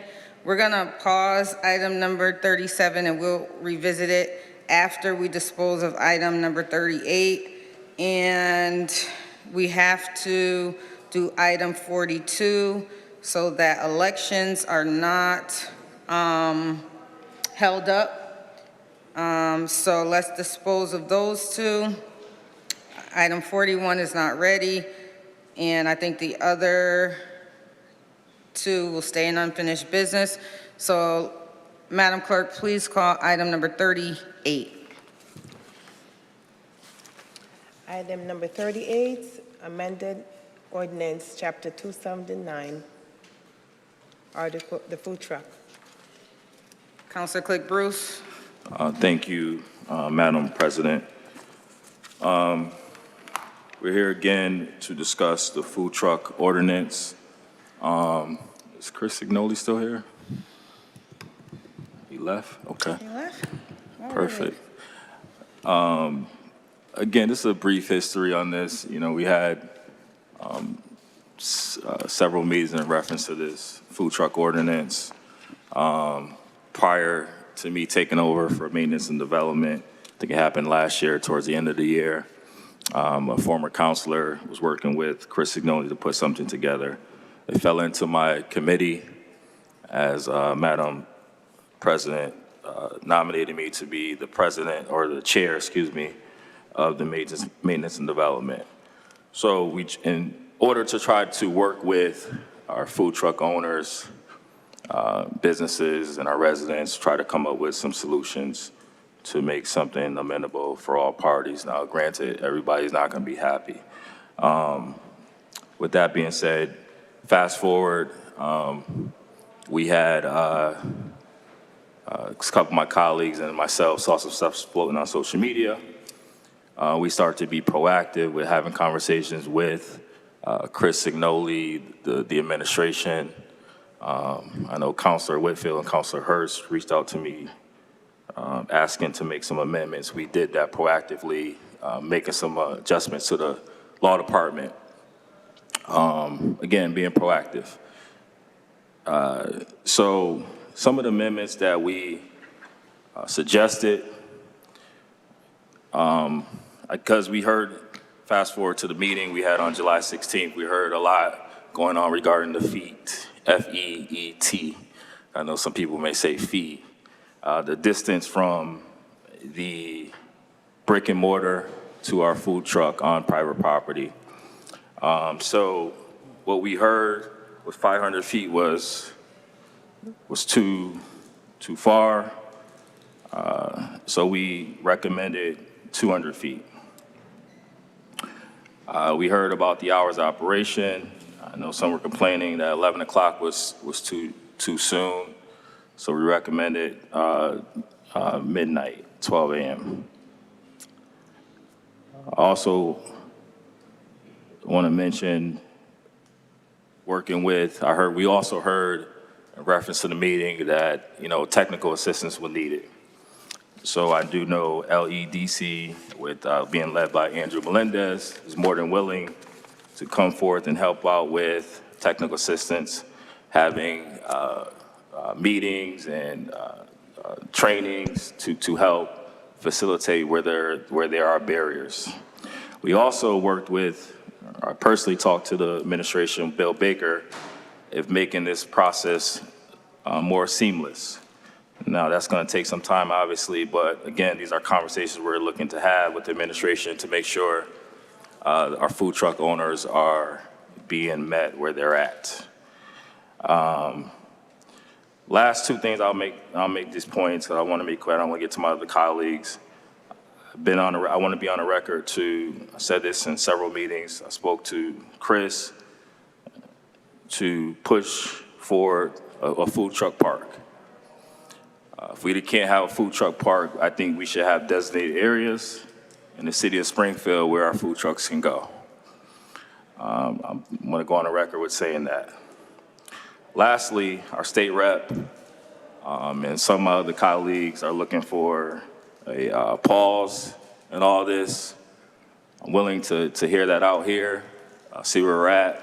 But these are the recommendations as a chair that I'm putting forth. If this body wants to entertain a pause, let's hear it out and go from there. Regarding the pause, I want to get a legal opinion on that as well, but I'll pass it back to you, Madam President, and I'd like to hear from my colleagues. Thank you. Thank you. I do have a legal opinion on the pause because I knew it was coming up. I'm going to read it into the record for a point of information. Should I step down or? No. Okay. You can read it. It's from Attorney Moore.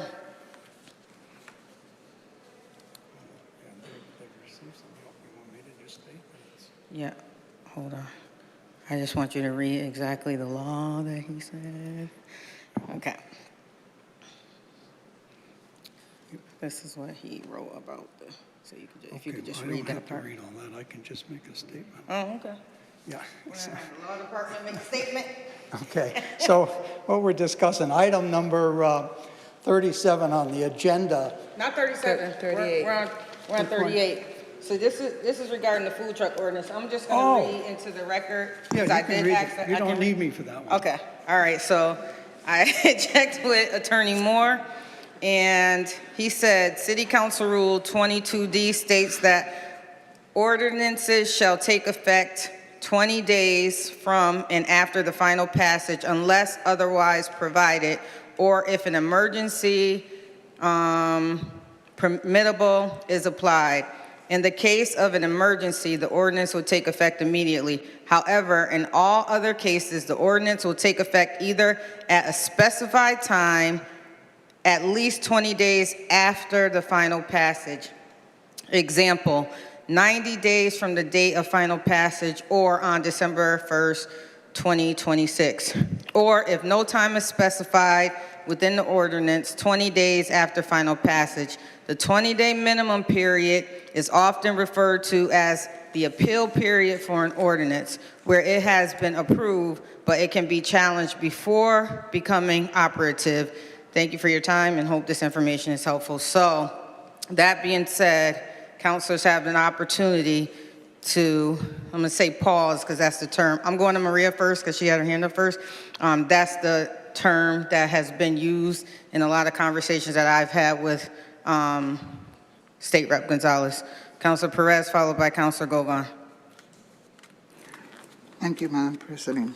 I'm part of the Maintenance and Development Committee. I have heard from the food trucks themselves. I have heard from other people. One of the concerns that I have, this is new news for me about the appealing. I think that's, and I'm presenting this as a fact. Not having all the facts in front of us, we were able to work with this matter. I am for the pausing of it because I have other questions. I have a particular business that I'm not going to mention, but the confusion was from my part as well as the business owner. This 2,000 feet, this 500 feet. And then my question, my technical question is, how do we measure the feet from the business? And do we have a process in place of measurement and have a process in place and saying, yes, you are approved because you are within the guidelines that the city is holding? So when I asked that question, and I have spoken to Chris Signoli as being part of the committee, those are the concerns that I have right now because it has turned out to be very confusing. The other thing in the modification of the amendment, there has been some other issues that have come forward. I think at this point, we need to legally work with the law department and see how effective we could put this guidelines, because it has been after so many meetings and getting to the end and thinking that we had it right, we didn't. And I could say that personally, we haven't. Should be the proper way of saying it. So I'm entertaining a pause and recommending the pause until we meet with the legal department and then discuss some other issues that have come forward. Thank you, Madam Chair. I just want to be clear that the pause, we have 2 items on the agenda, just for a point of clarification, of amendments. One of the amendments is to change the feet from 500 to 200, and the other amendment is to change the time of the food trucks closing till 12, extended from 11 to 12. Those are the 2 amendments that's on the agenda. There's actually 3, but the, what is it, the time requirement? Is it, Councilor Click Bruce? Is it the time requirement? It's in your packet, but the time requirement are for 2 of the changes. If you could read that language, that's what's up for discussion now. Other amendments can be added, but we are here to vote on the ordinance changes unless someone wants to send it to committee again, and we go to a committee meeting again, and we review it again. I personally will not be happy with that for the simple fact that we have had 9 meetings on this ordinance where people did not show up. I know food truck owners may have not been notified in the amount of time, but I'll go with the group. So I just wanted to make that clarification, but we are here to vote on something today. Counselor Govan.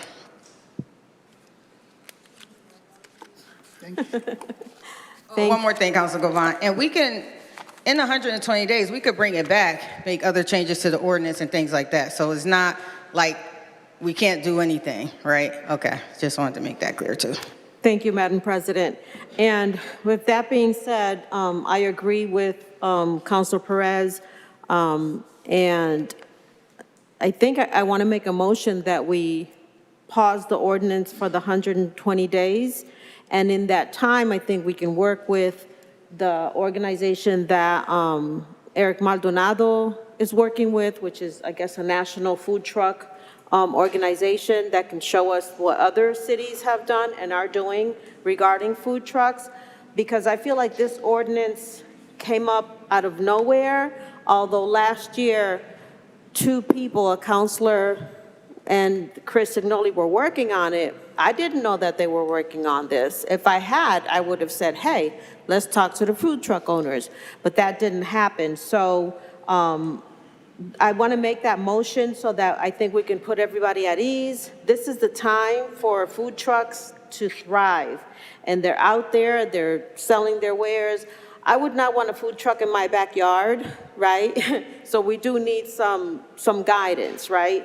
But I think that, you know, being mindful of the season, this is the summer season, this is when food trucks probably make their living. We just heard Liz Ogilvie talk about, you know, the food desert that we're living in still after all these years. And we don't want to take money out of people's hands. And that this is what I think is happening right now because of the confusion, because of, you know, the lack of, you know, specific guidance. So I would put that motion out there if anybody would like to go with it. And that's what I need to say. Thank you, Madam President. Thank you, Councilor Govan. Let me make this clear again. We have an amendment on the floor that we need to dispose of. Once we dispose of the amendments that are already on the floor, we can then add more amendments. So the pause is really that the ordinance does not go into effect until 120 days. In the 120-day time, we can have as many community meetings, subcommittee meetings. We can bring the ordinance back for more revision in that time. So it wouldn't go into effect for 120 days. But we do have amendments on the floor that need to be discussed and disposed of, added to. So if we could just work on those first. Yes. So the amendments is that with the footage Yes. and the time? Yes, those are the.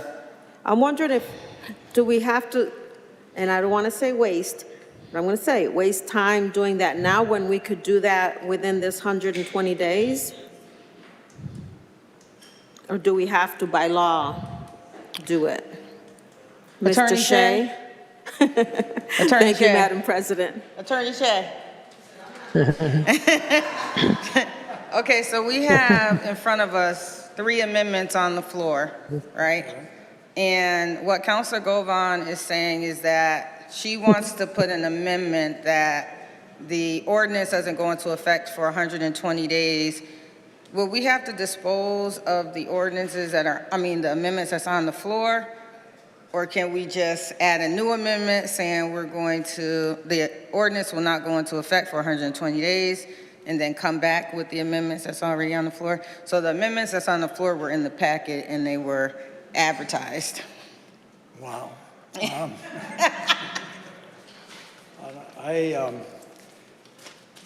Off the top of my head, I'm not sure. To be conservative, I would say that we should not take them up until we've got the proper notice given. Is that the issue? Well, the notice was given for the amendments of changing the time All right, and changing the distance. okay. She's introducing a new ordinance that says, a new motion that the, a new amendment. Okay. A new amendment that the ordinance, if we pass these amendments or not, it doesn't take effect for 120 days. Yes, you can introduce that at the committee. The basic item is on the agenda, and you've had a discussion among. No, we haven't Well, you discussed could those discuss it. items It's yet. brought up. And so you could do that. It's like any item that comes before you. An item's on an agenda, and then discussion starts about that in an open session, and it's all done with the public's notice of what was going to happen. So yes, you could do that. Okay? Helped a little bit. I do know that based on my conversation with Attorney Moore, we can introduce new amendments while the discussion is open. A point of order, I made a motion. Yes, you made a motion. I'm not making an amendment. That it? We're making an amendment. It has to be an amendment for the ordinance to go into effect in 120 days. Well, to postpone it, pause it, yes. So the ordinance will go into effect in 120 days instead of 20-day time frame that they legally have. It will go into effect 120 days. So that is the motion. So I'm confused. It's a motion, and does That's it have how to you be introduce amendments, by motions. The motion. Okay. So, yes, I'm second. Any discussion? Wait, did you want to make your comment first? Hold on, okay. Discussion on the motion to amend that the ordinance take effect in 120 days. Councilor Davila. Thank you, Madam President. I was actually trying to speak before the motion was made, but perhaps we may have a solution in which I think it will have the same effect if we retract this motion and we introduce a new motion in which we table this matter until the next meeting, until August 24th. That will give us roughly 30 days, and then we can properly put it on the agenda. I personally, although I understand what Attorney Shedd said, I would personally feel more comfortable that that new amendment is put out in the public. Because as I see this, as you stated before, we're speaking on two items. We're speaking on the hours of operation, and we're speaking on the fee. So I will personally feel more comfortable for clarity and any potential drama down the road if we say, okay, this is going to be part of the agenda and the discussion. So we're giving ourselves an extra 30 days, and then at that time, if it's the will of the council and we want to do 120 days, then we do so. Actually, we end up with 150 days extra, on top, total. So that would be my suggestion. I don't know if if they're willing to withdraw that motion, I will make that motion to table until the next meeting, which I believe is August 24th. Okay, so the next meeting for a regular city council meeting is September. So it's September 8th because the August 24th or 7th meeting is a hearings meeting. So the next regular meeting is September 8th. Okay, so, Yeah. okay, so it will still achieve the same, in my opinion, it will achieve the same goal. But what is going to happen during that time frame? Are we going to have subcommittee meetings? What are we doing? Is someone making a motion for it to go back to subcommittee again? Or because we're waiting 30 days to bring it back, and it's not really being sent anywhere. So we need to make a decision on what we're going to do with this item.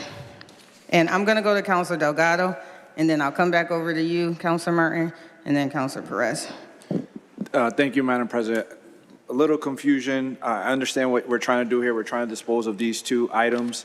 I think we've done a lot of subcommittee meetings, and I understand that we're trying to do this the right way. It almost sounds to me like it's not a subcommittee, but we need a special committee just on this, so that we can put it on agenda and just talk about these items, whether it's the amendments here, because I do support a postponement. And so I think, Councilor LaVarclay Bruce has done a lot of work on this, but I think this needs time. And I think if we approve this, which I'm generally in favor of the distance stuff, but it still doesn't get to the heart of what the issue is. We're in the middle of the season. The rollout was not great. And so I think this going back to subcommittee stuff is just going to make it way more confusing. So we need to find a way, whether it's a special meeting just on this, but this needs time. And I just think, to echo my comments there, so I don't know what the legal mechanism is, Ken Shea, but it sounds like we obviously cannot talk about anything else other than these two items unless we're addressing other amendments to the current ordinance.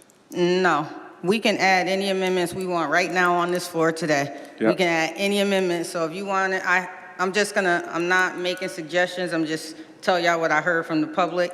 No suggestions here, but like from door instead of property line. Like all those type Yep, of yep. amendments that we've been talking about in the subcommittee meeting can be made right now on the floor. We don't need a special meeting for that, we're here now. So we've heard a lot in subcommittee, we've heard a lot. So any amendments, they said once the ordinance is open, I have that in writing too from Tom Moore, Attorney Moore, because I wanted to know how this meeting is supposed to operate. So any amendments that you all want to make, we can make them right now on the floor. So if we wanted to make an amendment to postpone this for 120 days. What that 120 days is doing is saying the ordinance isn't going into effect. Correct. For 120 days. That's what that amendment is doing. That's what I want. I mean, I think there's other things that we haven't talked about, which is there are people that have been operating for 3 or 4 years who, if we pass these items, the original ordinance is still in effect. So these folks that have been operating for 3 or 4 years, they're not grandfathered in. There's a whole sort of things that we need to really iron out. And so for me, Yeah. I guess I'm trying to figure out whatever the right thing is to make an amendment to delay the effect that the original ordinance takes into place. And again, if you wanted to make an amendment to grandfather in the businesses that are already in existence, that is an amendment Correct. you can make. It could be second, we could discuss it, we can add or deny All right. based on city council vote. So, I don't personally want to have a special meeting when we're here right now. But if that's the will of the body, I will go with the will of the body. Because all the amendments that you all are talking about that's in your head, we can amend right now. Councilor Cook Bruce? Thank you. Oh, I'm sorry, Councilor Martin, then Councilor Cook Bruce.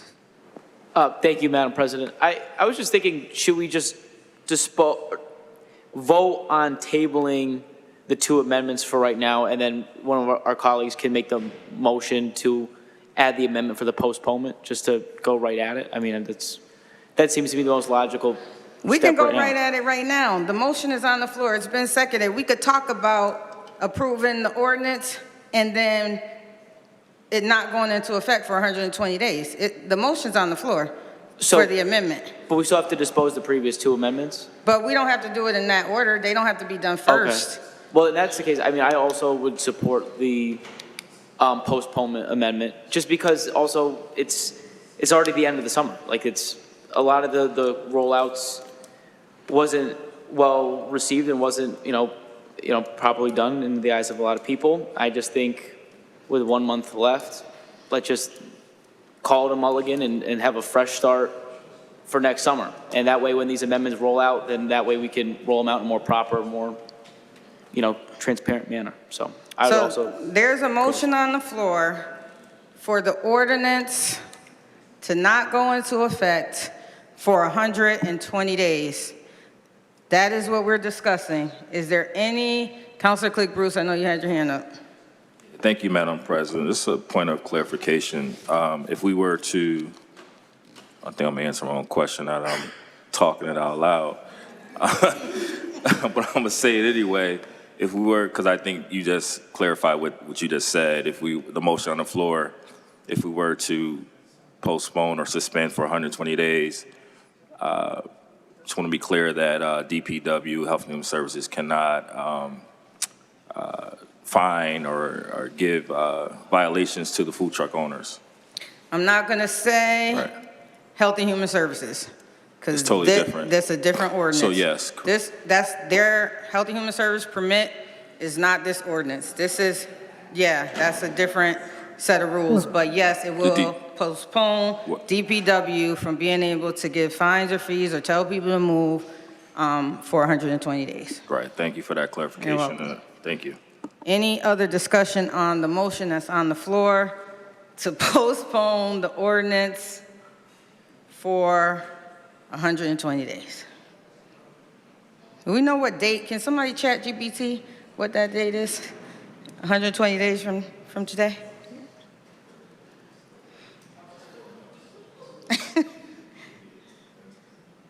Y'all see I love chat GPT. I talk about it a lot. November, so it'll be a whole year that we've been discussing this ordinance by November. Oh,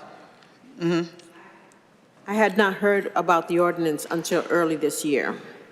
It was on an agenda before. Yeah. Last year. But I hadn't heard. On November 13th, actually. Oh, really? Yeah. Because I looked all the dates up. So any other discussion on the 120-day effective date of the ordinance so we can dispose of that amendment? Okay. I'm trying to figure out what the wording would be for that amendment. Councilor Clerk Bruce, do you have the? Can I see the?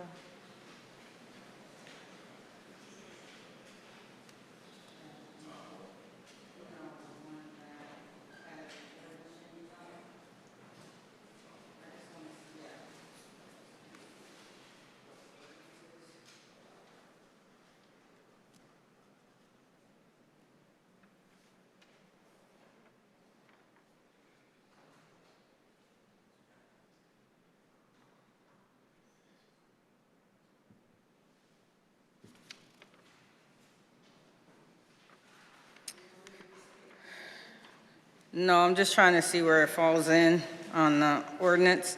So what we're doing is amending chapter 279 of the ordinance, of the revised ordinance of the city of Springfield. So I'm going to say chapter 279 of the revised ordinance of the city of Springfield, 1986 as amended, as hereby further amended by amending Article 8 as follows. So Roman numeral V111 as follows. As section 4, I don't know if you're getting this, Camille, but it's recorded. As section 4 that says,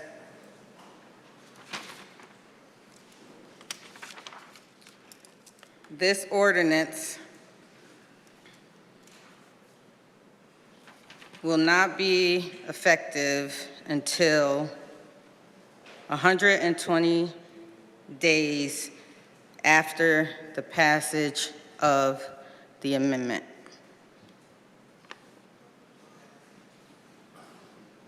Madam President, Yes. I don't know, maybe in the, can we say we're still gonna be up for discussion or amendments, so making amendments? Or It's automatic. Okay, Yeah, I just wanna make sure it's not gonna revert back to the 500. Well, we haven't approved those yet. got We you. still got to discuss those. Got you. So, but whatever we decide today is not going to go in effect to 120 days. Got you. Okay. Thank you. Okay. So, ready to vote? Okay, we're going to vote on the amendment I just read. A point of information, Madam President, yes. if I may. So I hear there's a new amendment that you just read. Mm-hmm. So we have 3 amendments. So- we have the time, we have the fee, and then we have the amendment about the moratorium of 120 days. Now, So it's really 4 because there's 3 on here because the mobile food truck time, the time says if you're on a private property, you have to close at the time that establishment closes. Right. That can also be amended. I'm just telling y'all what's on this paper, okay? so what is going to go into effect in 120 days are these amendments or the entire ordinance that we passed a month ago? So, Because this is going to be part of that ordinance. yeah, once we dispose of these, we're still gonna discuss the other amendments that we proposed. right? So we're only approving one amendment right now. No, I understand We that. still got to discuss the time, the feet. We got grandfather. No, I understand that, but. Counselor Hurst, one moment. He might be able to clarify. What I'm saying is, if we approve this amendment you just read, this whole thing will become one package. It will become one package, right? So if we vote everything in, so my question is, are we then saying that we're delaying 120 days? Well, These right now, we're ordinances saying we're or the delaying whole- 120 days from the old one because we haven't made any other amendments. I have no answer to, Yeah, because we haven't made these no, amendments I yet. don't, may I ask that question to the attorney if I may? Yeah. I don't know if you heard me.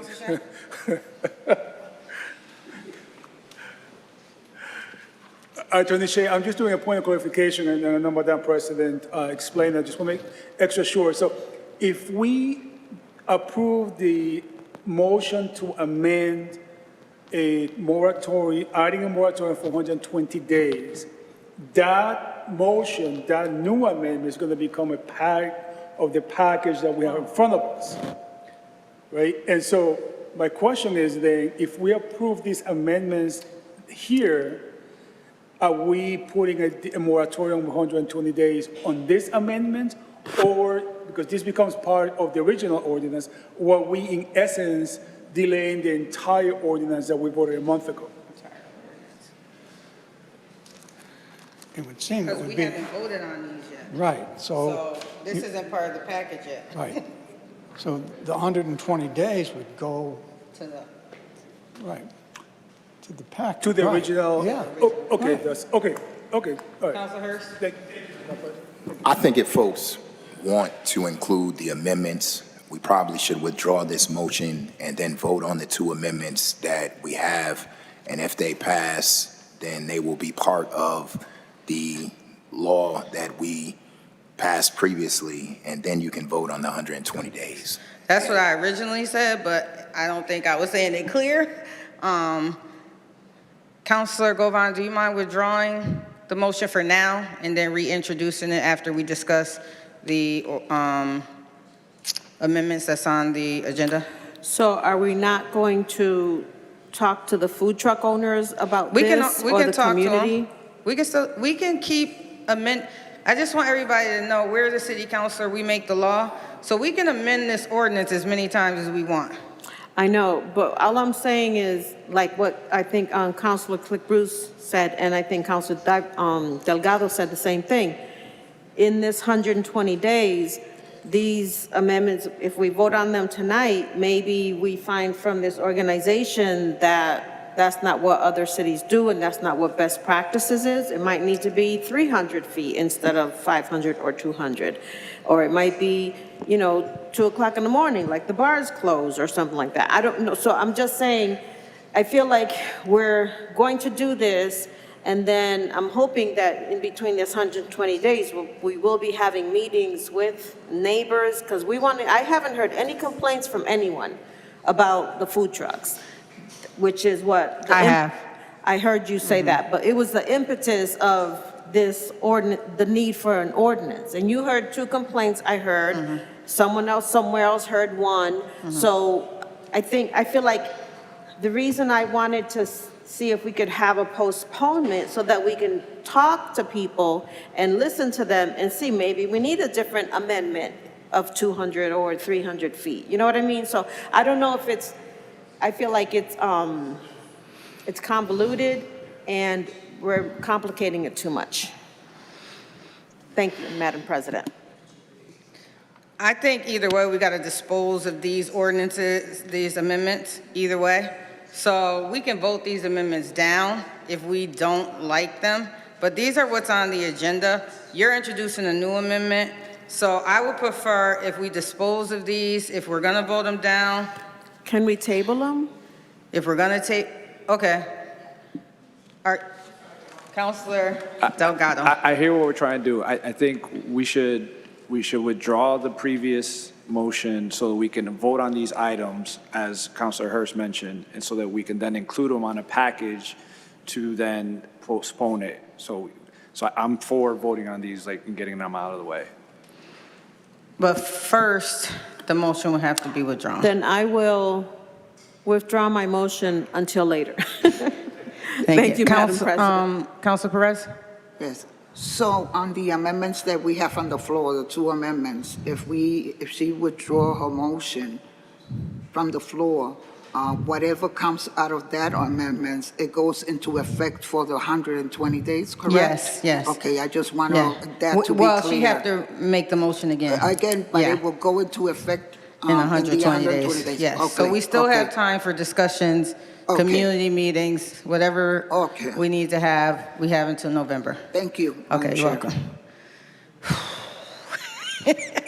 Okay, let's talk about, if you all don't mind, amendment number 1, which is, does everybody have the packet?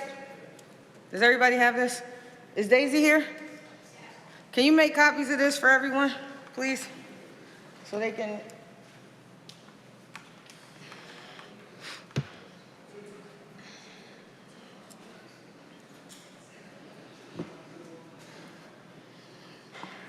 Madam President, I think we're trying to achieve the same goal here. I think that perhaps we should be clear that if we are going to vote on these amendments, that we are introducing the new amendment for 120 days separate, because we can split it. We don't have to vote this in the whole package. But I think that's to be made clear, because down the road, I don't want this body to be hit with an open meeting law violation, with somebody trying to be crafty and So I have.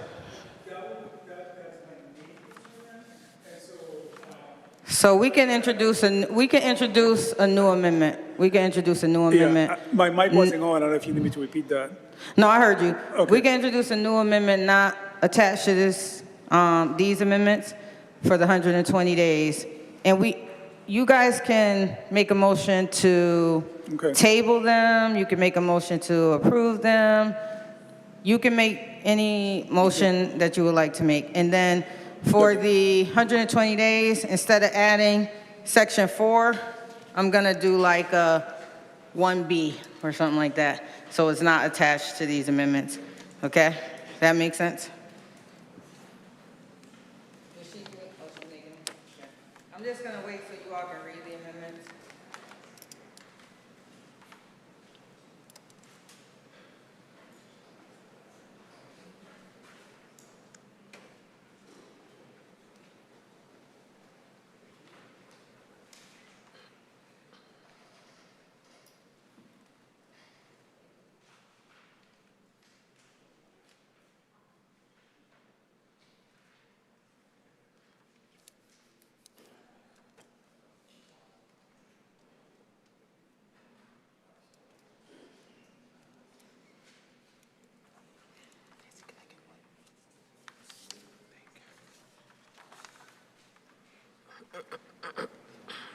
All right, so if we can just focus on the First Amendment with the hours of operation for food trucks within the public way, 6 a.m. to 12 a.m., no sale or giving away of any products may occur outside of those hours.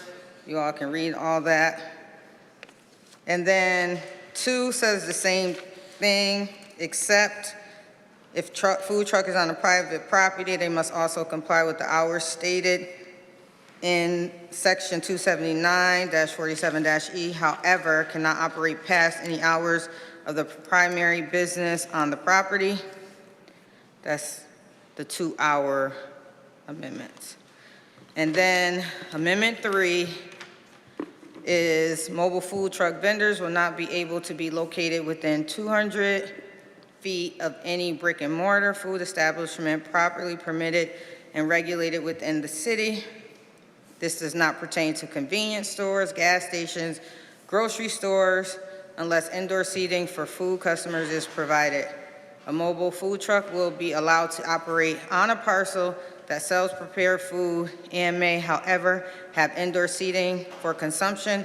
However, a signed letter from the property owner and business operator if two different entities will be required as part of the application process. So I think this clarifies, because some people thought all brick and mortars, but it doesn't pertain to convenience stores, gas station, grocery stores, et cetera. So those are the three amendments on the floor. How would the council, any discussion? Councilor Govan? I would like to make a motion to table those three amendments until the 120 days is up, and then we can have, during this time, we can talk about and talk to the people, because I feel like I would like to ask the food truck vendors what they think about this, right? Have we talked about that? We haven't talked to the food truck vendors. Not really, not all of them. And this organization that recently came in, that's a national food truck organization, I think would have more information for us, because I feel like we're having limited information. That's the motion I would like to make, so that we could continue working on this, because this is not something that I think is helpful, because we don't know, what's 200 feet right now on Bay Street, the one I'm talking about. He's within 200 feet of a restaurant, but he opens after the restaurant closes. So there's nuances that we need to look at.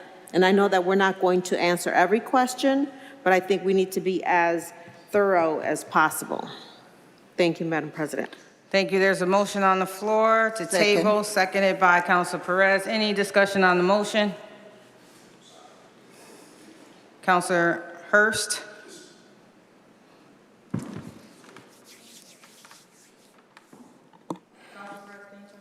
Just really quickly, even if we table this for 120 days, we can still make as many amendments within those 120 days as we want. So even if we vote for this amendment and folks don't like it and they want to change it to 1 o'clock, or they want to change it back to 9 o'clock, then we can still put it on the agenda again and vote to amend it. So just a point of information for my colleagues. Thank you. Yes, we can change ordinances as city councilors as many times as we want, as long as we disclose it to the public within the open meeting law timeframe. So, Councilor Click Bruce. Thank you, Madam President. Thank you, Councilor Govan, for your comments. I just want to, so we did have meetings, and we tried to listen to the food truck owners, or one of the things we were hearing were the distance. I know we need some clarification regarding whether it's from the door or whether the case may be. I think more discussion is definitely needed, but I tried to address some of the pressing concerns and the things that we heard in our meetings, the folks that showed up, being the food truck owners. So I just want to get that on the record, because we were listening. We did hear, looking to work with the food truck owners, and to make sure, it's fair. So I just want to say we have listened to them. And again, I want to reiterate, that was one of the concerns of the feet and distance from regarding the 500 feet. So those are my comments. Thank you. Thank you. There's a motion on the floor to table these amendments, I guess, until September 8th meeting. So we have time to make changes by then. Councilor? Just a point of information, so does that mean the 120 days are off the table? The 120 days is still till November. So we could change it again in October if we want to. And we could change it again in November if we want to. No, I understand that, but if we table, what are we tabling? We're tabling everything, including the No, just not the motion 120 days, just the 3 items on the agenda. That's the motion, to table these 3. Correct. Well, yeah, but it's just a little while ago. And then In she's going to essence- make another motion that the ordinance doesn't go into effect for 120 days. Okay. So really, the 120 days is going to be on the current ordinance. because nothing else is changing if we table this. So the current ordinance, 500 feet, time to 11, all that is what's going to be tabled for 120 days, because we're not making any of these changes right now, right? I can wait until November to put these back on the agenda, if that's the will of the body, if you need more discussion time. But we can also have a discussion to see if we talk to the food truck ordinances in enough time to see when to put it back on the agenda. I just really don't want it to go past the November date without some changes being made, because the ordinance is tabled for 120 days based on when she makes the motion. Yes. So Madam President, I'm looking to vote this either way. It's my anniversary. I'm trying to get home to my wife. I'll be more than willing to host as many meetings as we need to have. I've been proactive with it. I have no problem with hosting the meetings to get more information from our food truck owners and anybody else who wants to be a part of the meeting. So I'll be more than willing, Madam President. Thank you. Thank you, Councilor Cliff Bruce. Happy anniversary. You're here with us. Councilor Perez, and this is going to be the final speaking that you and Councilor Govan are having on this topic, and then we're going to continue on with the meeting. It's going to be real quick. I think that we are here in this predicament because we did listen to the people. And there has been some new introductory when it comes to the handling of the food trucks. And one of the issues that I was concerned after analyzing and assessing all this situation, we also need to discuss and further notice in the 120 days the allowance of X amount of food trucks. I mean, all that came out about what I was hearing through the process. So I think for the records, we have listened to the people, and that's why we just reintroducing this. It was not that we were neglectful as city council and we did not listen to the people. I just want to put that on record. We did, and that's why here tonight we're discussing and coming back to the table. Thank you, Madam President. Thank you, Councilor Perez. Any other questions on the motions to table items 1, 2, and 3? Seeing none, Madam Clerk, please call the roll. Councilor Santinella? Yes. Yes. Councilor Martin? Yes. Yes. Councilor Perez? Yes? Yes. Councilor Brown? Absent. Councilor Govan? Yes. Yes. Councilor Walsh? Absent. Councilor Erst? No. No. Councilor Davila? Yes. Yes. Councilor Fenton? Absent. Councilor Delgado? Yes. Yes. Councilor Cliff Bruce? Yes. Councilor Edwards? Yes. Yes. Councilor Whitfield? Yes, item approved. Items approved. Councilor Govan?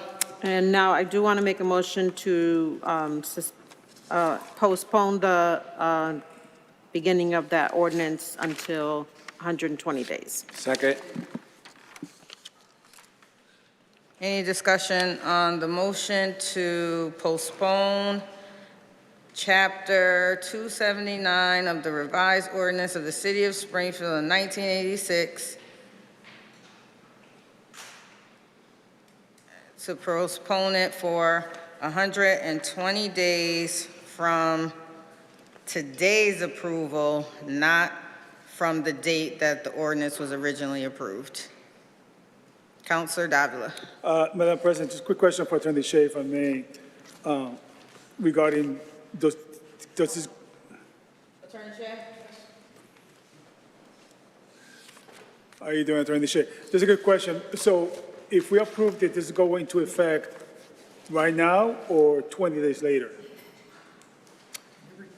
The motion to create a moratorium for 120 days, would that be in effect if it passes right now or in another 20 days?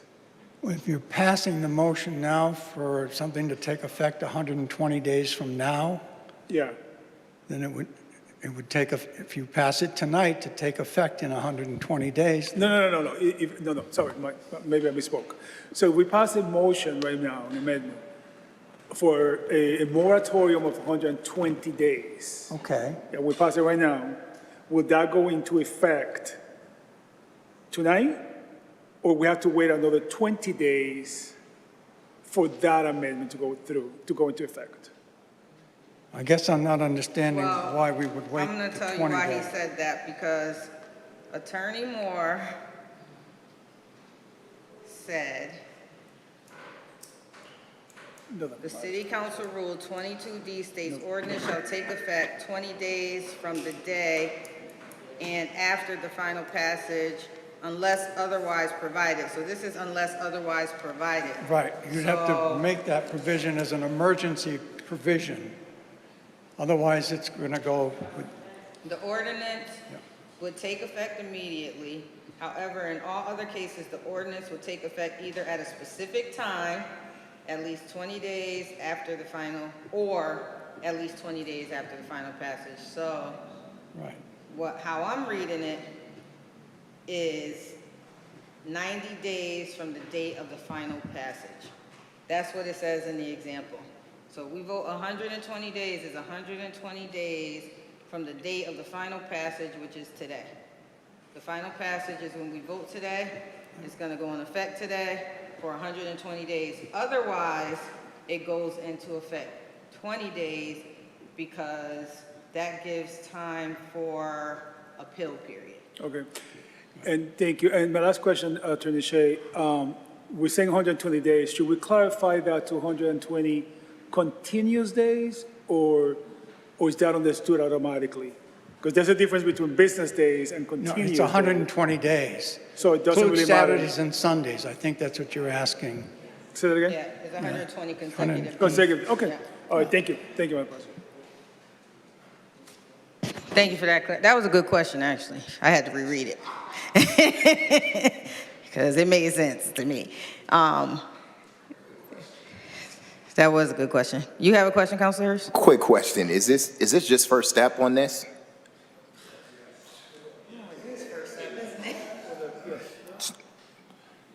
So, Yes, it's first step.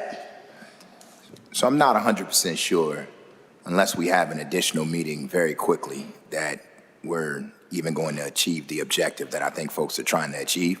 But I'll defer to the body. Might be a special meeting. Councilor Click Bruce. Thank you, Councilor Hurst, for bringing that point up. Again, Madam President, I'll be more than willing to make myself available as soon as you determine that special meeting is needed, or whatever you need to do from my committee. Councilor Edwards. If the purpose is to delay this ordinance, even if it's first step, doesn't that delay? Because then the second step can't be until the next meeting, which wouldn't be until September anyway. And then when we would pass second step, they would get their time. So, I mean, it just depends on what your definition of what you're trying to do. If you want to delay it, then we pass it today. That's first step. Can't do second step till September. The 120 days would be delayed. Then the people in the audience get what they want, which is to delay the implementation of the ordinance. Is that what we are trying to get done? Councilor Hurst. The only problem with that, Councilor Edwards, is that we already have an ordinance in place. And so because we already have an ordinance in place that we've already voted on, it's going to allow for the enforcement of that ordinance until we pass this amendment to pause it, if the city, the administration so chooses. So that is the problem. That is the conundrum. No, that was good. I mean, it's a discussion, but that is the conundrum, that this is first step. We do have to have second step for the ordinance to be in effect. So passing first step today doesn't automatically delay DPW from fines and telling folks to move. And however, Councilor Click Bruce have been having conversations with the administration, and they're willing to work with us. Councilor Govan.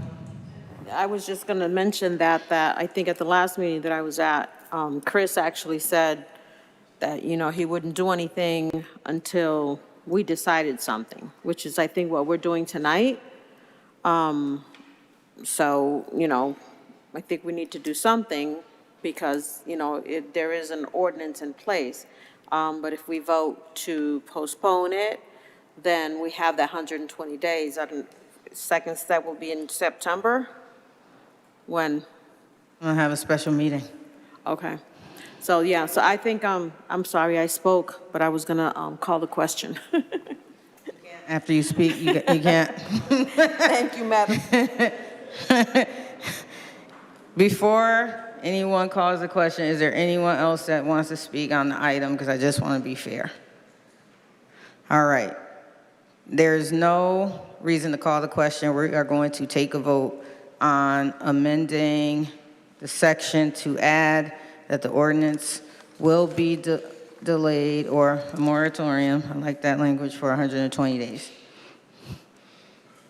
I'm going to reach out to law to see what the correct wording should be on this. But right now we're going to vote on the wording.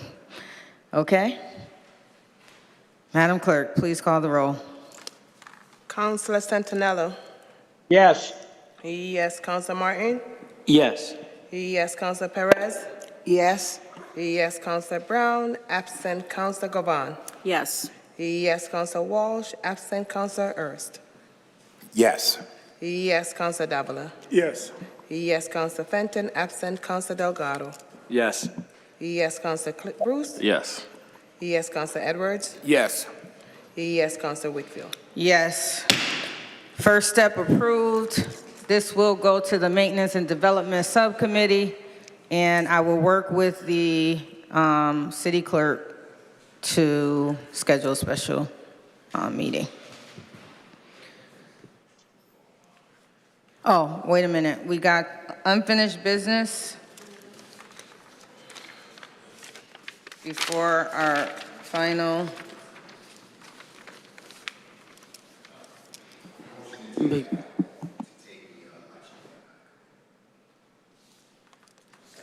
Second. We don't have to vote on it, is what I was told. No, we can just take it. We can just take it up. But let's vote on it to be safe.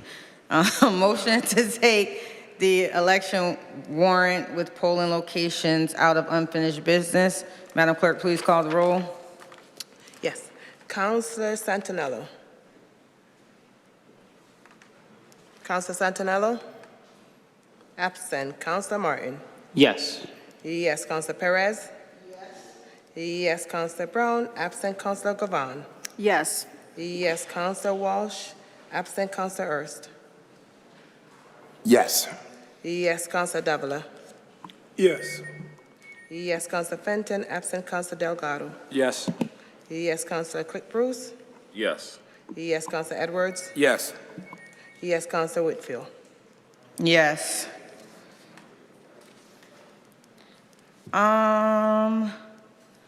Chelsea and Megan, can you speak to this item for the elections warrant with polling locations? One of you? Hi, Chelsea Parmentier, Deputy Election Commissioner, 37 Longview Street. I'm here to answer any questions. This is the warrant for the September 1st state primary. Just no polling locations have changed. Polling hours are still 7 in the morning to 8 at night. I'm open to any questions you guys might have.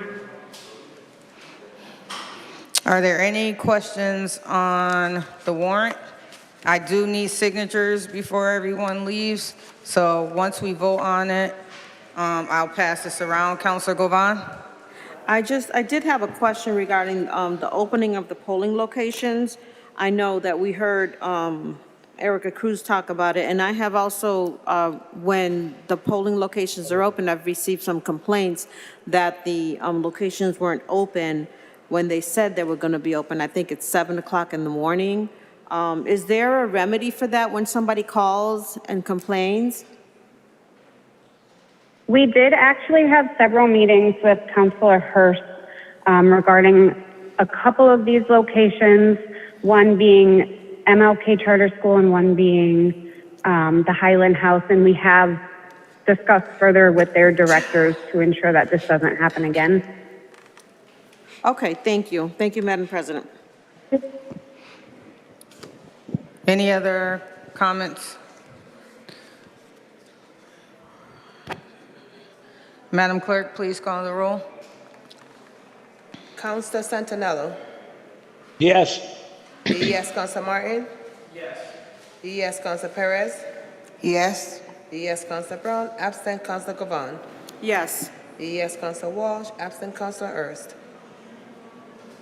Yes. Yes, Councilor Davila. Yes. Yes, Councilor Fenton. Absent, Councilor Delgado. Yes. Yes, Councilor Click Bruce. Absent, Councilor Yes. Edwards. Yes. Oh, he said yes. Yes. Yes, Councilor Edwards. Yes. Yes, Councilor Whitfield. Yes, and for the record, Counselor Click Bruce has changed to virtual. Okay. Item approved. Thank you. Thank you. Can you please call item 37? Item 37, I have an order authorizing the retention of an independent outside legal counsel regarding a proposed $100,000 appropriation to Capstone MPZ and NCC Plainfield Street LLC. Item 37. Because of the nature of this item number 37, it could involve an individual's reputation, and therefore this item will have to be discussed in executive session. Okay. So we gotta make a motion. President, can I speak to that, Madam President? Sure. Thank you.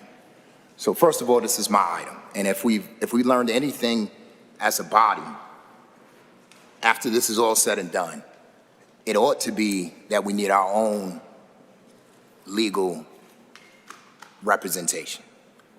The school committee just voted for their own attorney.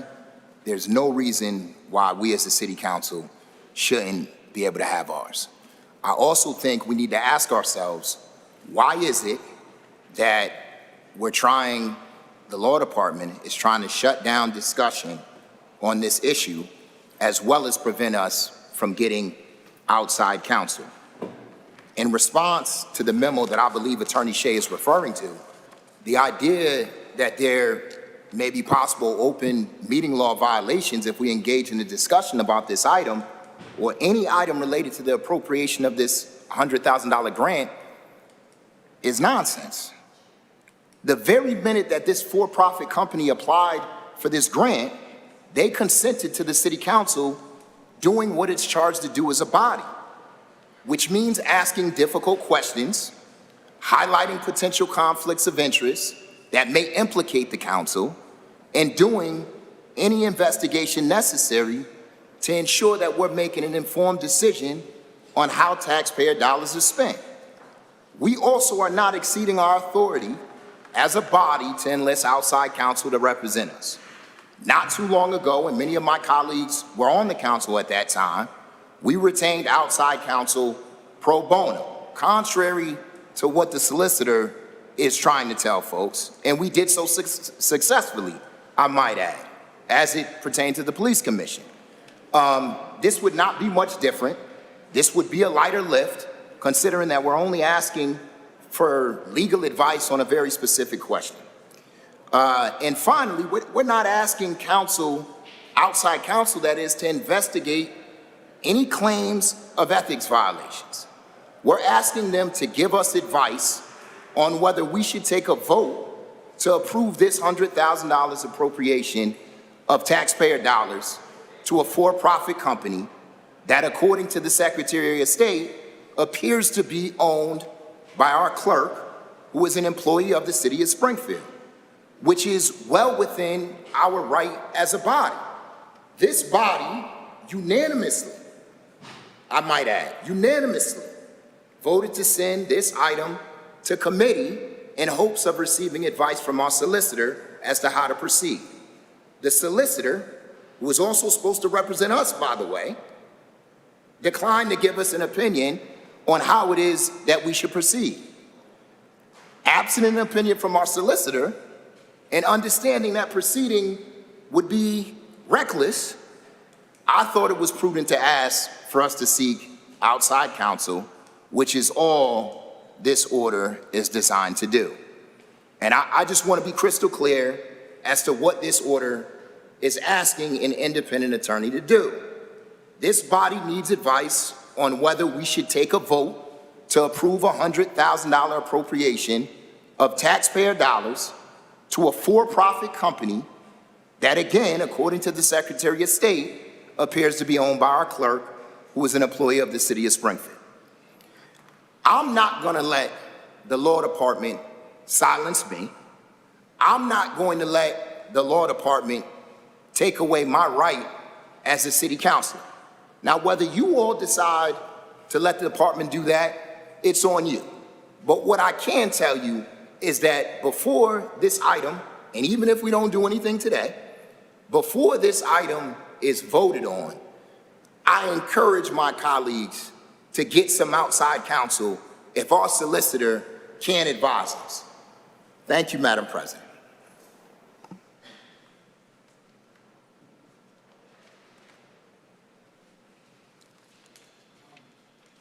I think I would point out, Councilor, that not opposed to this being done. We're simply saying that this item should be taken up in executive session, okay? There's no issue with obtaining a second opinion from outside counsel. But the concern is that the discussion on this item could draw in individuals or their names, and doing that would subject us to having done this in executive session. That is the only thing that's going on here. There's no opposition to the council trying to seek another second opinion separate from what the city law department would give you. Councilor Shea, I've looked at the memo that the solicitor gave us. I'm sure you probably have looked at it too. I disagree with the idea that we have to take this up in executive session. I told you before, when they came and put this item on the agenda, they consented to us having a very discussion about every issue related to that item as a body. And so, no, you don't get to hide and run for cover now. You just don't. And I'll be darned if I'm going to let you all take away our powers as a body. It just can't happen. It just can't happen. Now, whether we want to vote on this item tonight, that's up to you all. But before we vote on this appropriation, I would advise my colleagues, as I've done before, we need some advice. And right now, the solicitor can't give it to us. So how it is that you all expect to proceed, I'm not sure. I've given a recommendation. If somebody else has a recommendation, let me know. But the law department can't pick and choose when it wants to give us advice and when it doesn't. It just can't, especially when we have a duty to move this item forward. I don't want to hold up the money if there's nothing there and if we don't have to. But until we get a legal opinion, but we can't move forward. And the sad part is we need a legal opinion on the legal opinion that you just gave us, Attorney Shea. And we certainly can't ask you because your legal opinion is what it already is and is likely going to align with the same thing the solicitor has. Why? Because you work for the administration. Until we get an independent attorney, there's no way I can take what it is you say for face value. I just can't. Well, I just can't. Again, all I would say is the discussion on this, Councilor, should be done in executive session. It doesn't mean that the council isn't going to vote on it. It just means that we feel it should be done there because individuals' names or persons could come into the discussion. That's all. The council's free to ignore what I'm telling you and do what you want. I'm just pointing that out, that's all. Madam President? Yes? Could I be heard? One moment, Councilor Santinello. Councilor Hurst, have you concluded your remarks? I don't mind us not taking this issue up today. What I would like for my colleagues to process is how it is that we are possibly going to be able to move forward without an opinion. And if it can't come from our attorney, then who in the world is it going to come from? I don't need to take this issue up today. I don't mind tabling this issue to another time. But there's no way we're taking this issue in executive session. Not a chance. It came to us in open session, and we will discuss it in open session. This ain't got... Honestly, that would be my decision, but Councilor Santinello, you have the floor. Yeah, I have a question for Attorney Shea. Attorney Shea, if in fact the city council did vote tonight to go into executive session, and somebody's name was mentioned during that executive session, would they not have the opportunity to be present with a lawyer? If an individual has the right to be present in executive session and has a right, first off, they have a right to know they're going to be discussed. They could also, if they want to waive that, and they could have them discussed in an open session. But executive session is normally where it's done when you're going to discuss an individual and their reputation, and they have a right to have it done in executive session. But if the person wants to waive that right, they could do it in open session. And, okay, so apparently the possible person isn't here right now. Well, we don't know what the individual wants to do, so we have to find that out first. Okay, thank you very much. Thank you, Madam President. Thank you. I have something I want to say.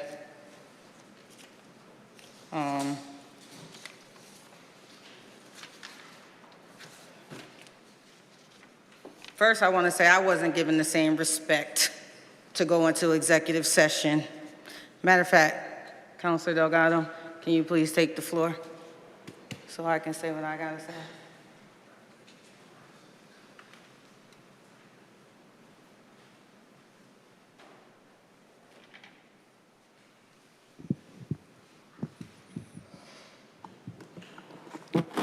Thank you, Councilor Delgado.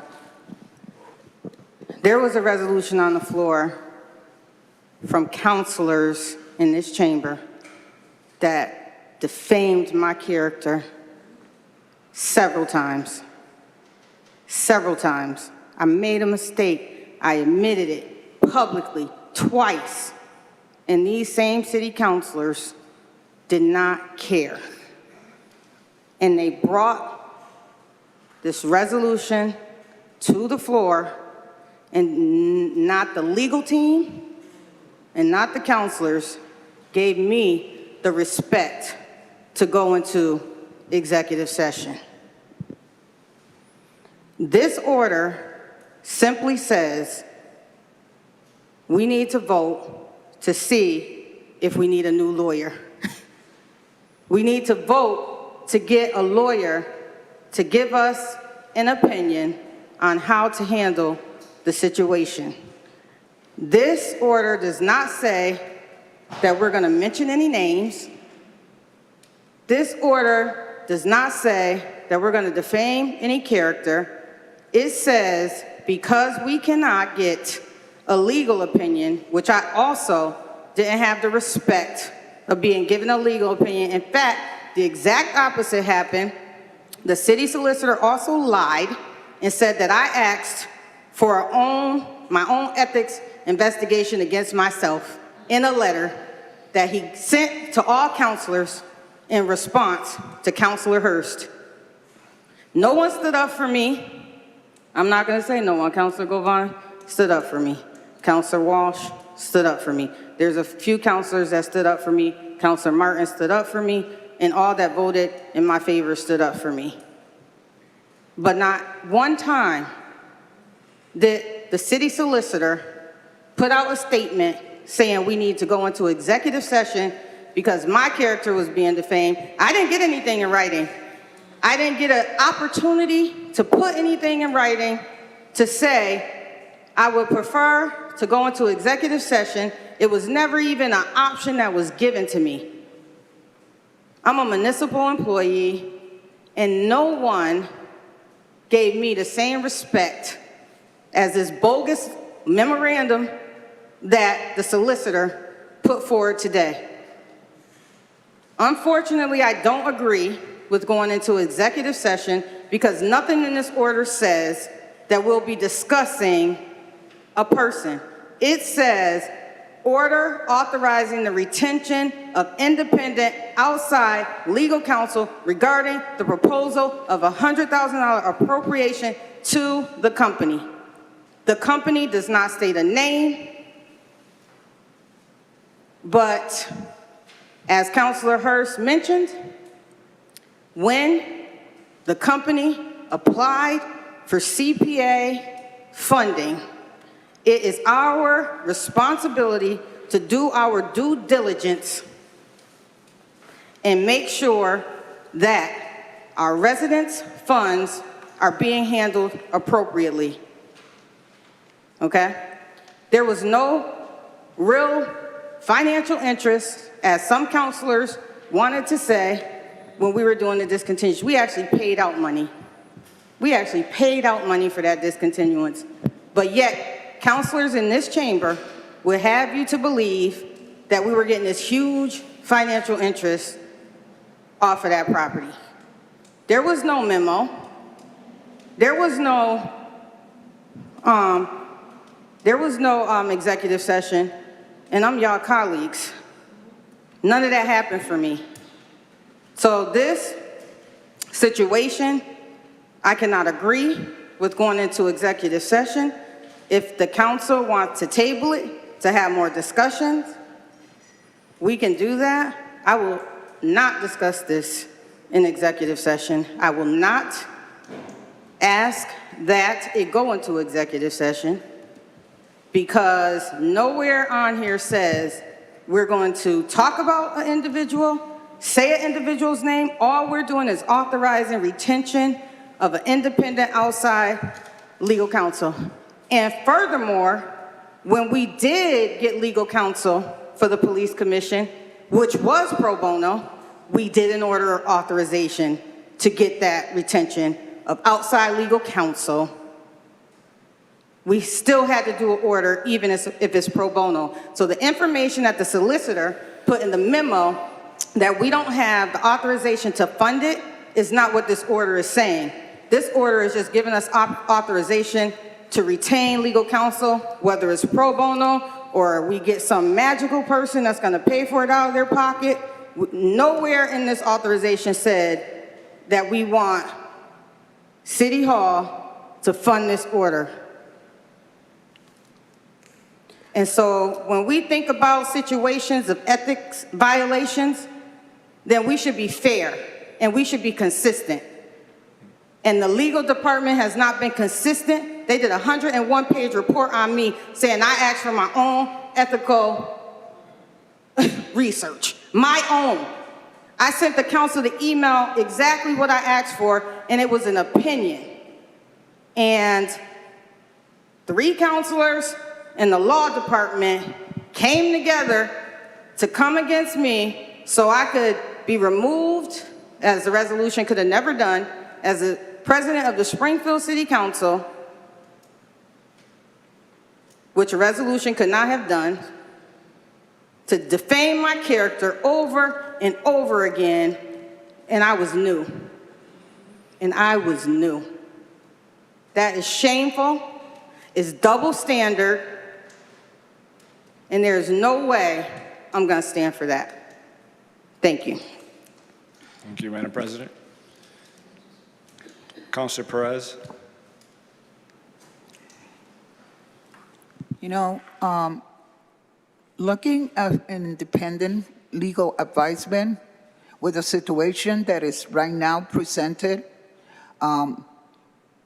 we need some direction. And right now, this is not going to get any easier. So based on the fact, and you know what, it's so sad, and I have to be very transparent because I will not walk out of here if I'm not transparent tonight. We cannot continue accusing each other. The ones that bought it went on the fat of a legal advisement. Yes or no was presented in front of us. Okay? I want to put that out there. Second of all, right now, we do need legal advisement. I'm sitting home as a city councilor that I owe the people. It's the people. It's not my personal thing as a colleague with any one of you. It's the people. And as the people is asking for questions, I need the answers to give to the people, as simple as like that. So the fact, I don't want to even enter into no executive meeting that I am going to be subpoenaed later. That's one of the factors, the bigger factor. And right now, if the body of the city right now, we not communicating, I mean, we need to come to a consensus here because we cannot sit at home as Kali, as city councilor, not knowing what next because we don't have no legal advisement. So for the records, I want to make clear that I had the information and I go based on the information. Well, I pray first, ask God, and then I vote. So we should not be holding each other because I know many times when I enter here as a new Kali that I was disrespected. But you know what? I move forward from that because it's not about each individual. It's about the people. And I always have said that. Yes, we do need legal counsel because there's other questions. As a city council that I am, that I need to ask the question so I could answer to the people. Thank you so much. Thank you, Councilor Perez. So I'm kind of in a tough spot here because we're getting legal advisement on what we should or should not be doing. So we've got to do something with the question, but we've got to stick to the item. It's either we're going to do something on it or we're going to... If I may, thank you, Councilor Govan. Mr. Vice President. I would say that we move the question. I'd like to vote on it. Okay. So we got a motion to move the question. And seconded by Councilor Hurst. Any discussion on that? There's no discussion on moving the that? question, it's just All a right. vote. Can we call the roll for that, to move the question? Yes. Councilor Santinello. Just to move the question? Yes, that's what we're doing. Yes. Yes, Councilor Martin. Yes. Yes, Councilor Perez. Yes. Yes, Councilor Brown. Absent, Councilor Govan. Yes. Yes, Councilor Walsh. Absent, Councilor Hurst. Yes. Yes, Councilor Davila. Yes. Yes, Councilor Fenton. Absent, Councilor Delgado. Yes. Yes, Councilor Cliff Bruce. Councilor Cliff Bruce. Absent, Councilor Edwards. Yes. Yes, Councilor Whitfield.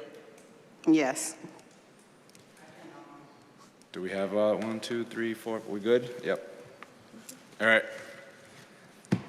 Are we able to move back now, or are we, because you stepped down? Yeah, let's vote on the item. Correct. All right, so can we call roll on to vote on the item 37? Which it reads, order authorizing retention of independent outside legal counsel regarding the proposed $100,000 appropriation to Capstone MPZ and NTC Plainfield Street LLC. Councilor Santinello. No. No, Councilor Martin. No. No, Councilor Perez.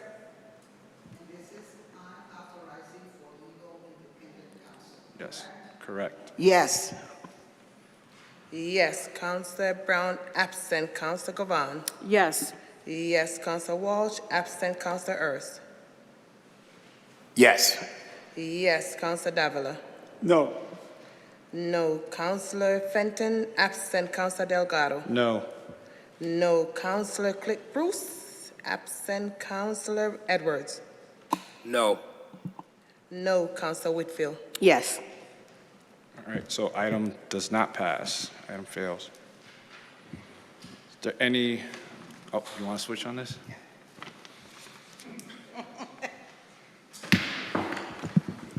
Madam Clerk, are there any more items on the agenda for discussion? There are no more items on the agenda for tonight. Thank you. The next meeting will be August 24th for our hearings, City Council meeting.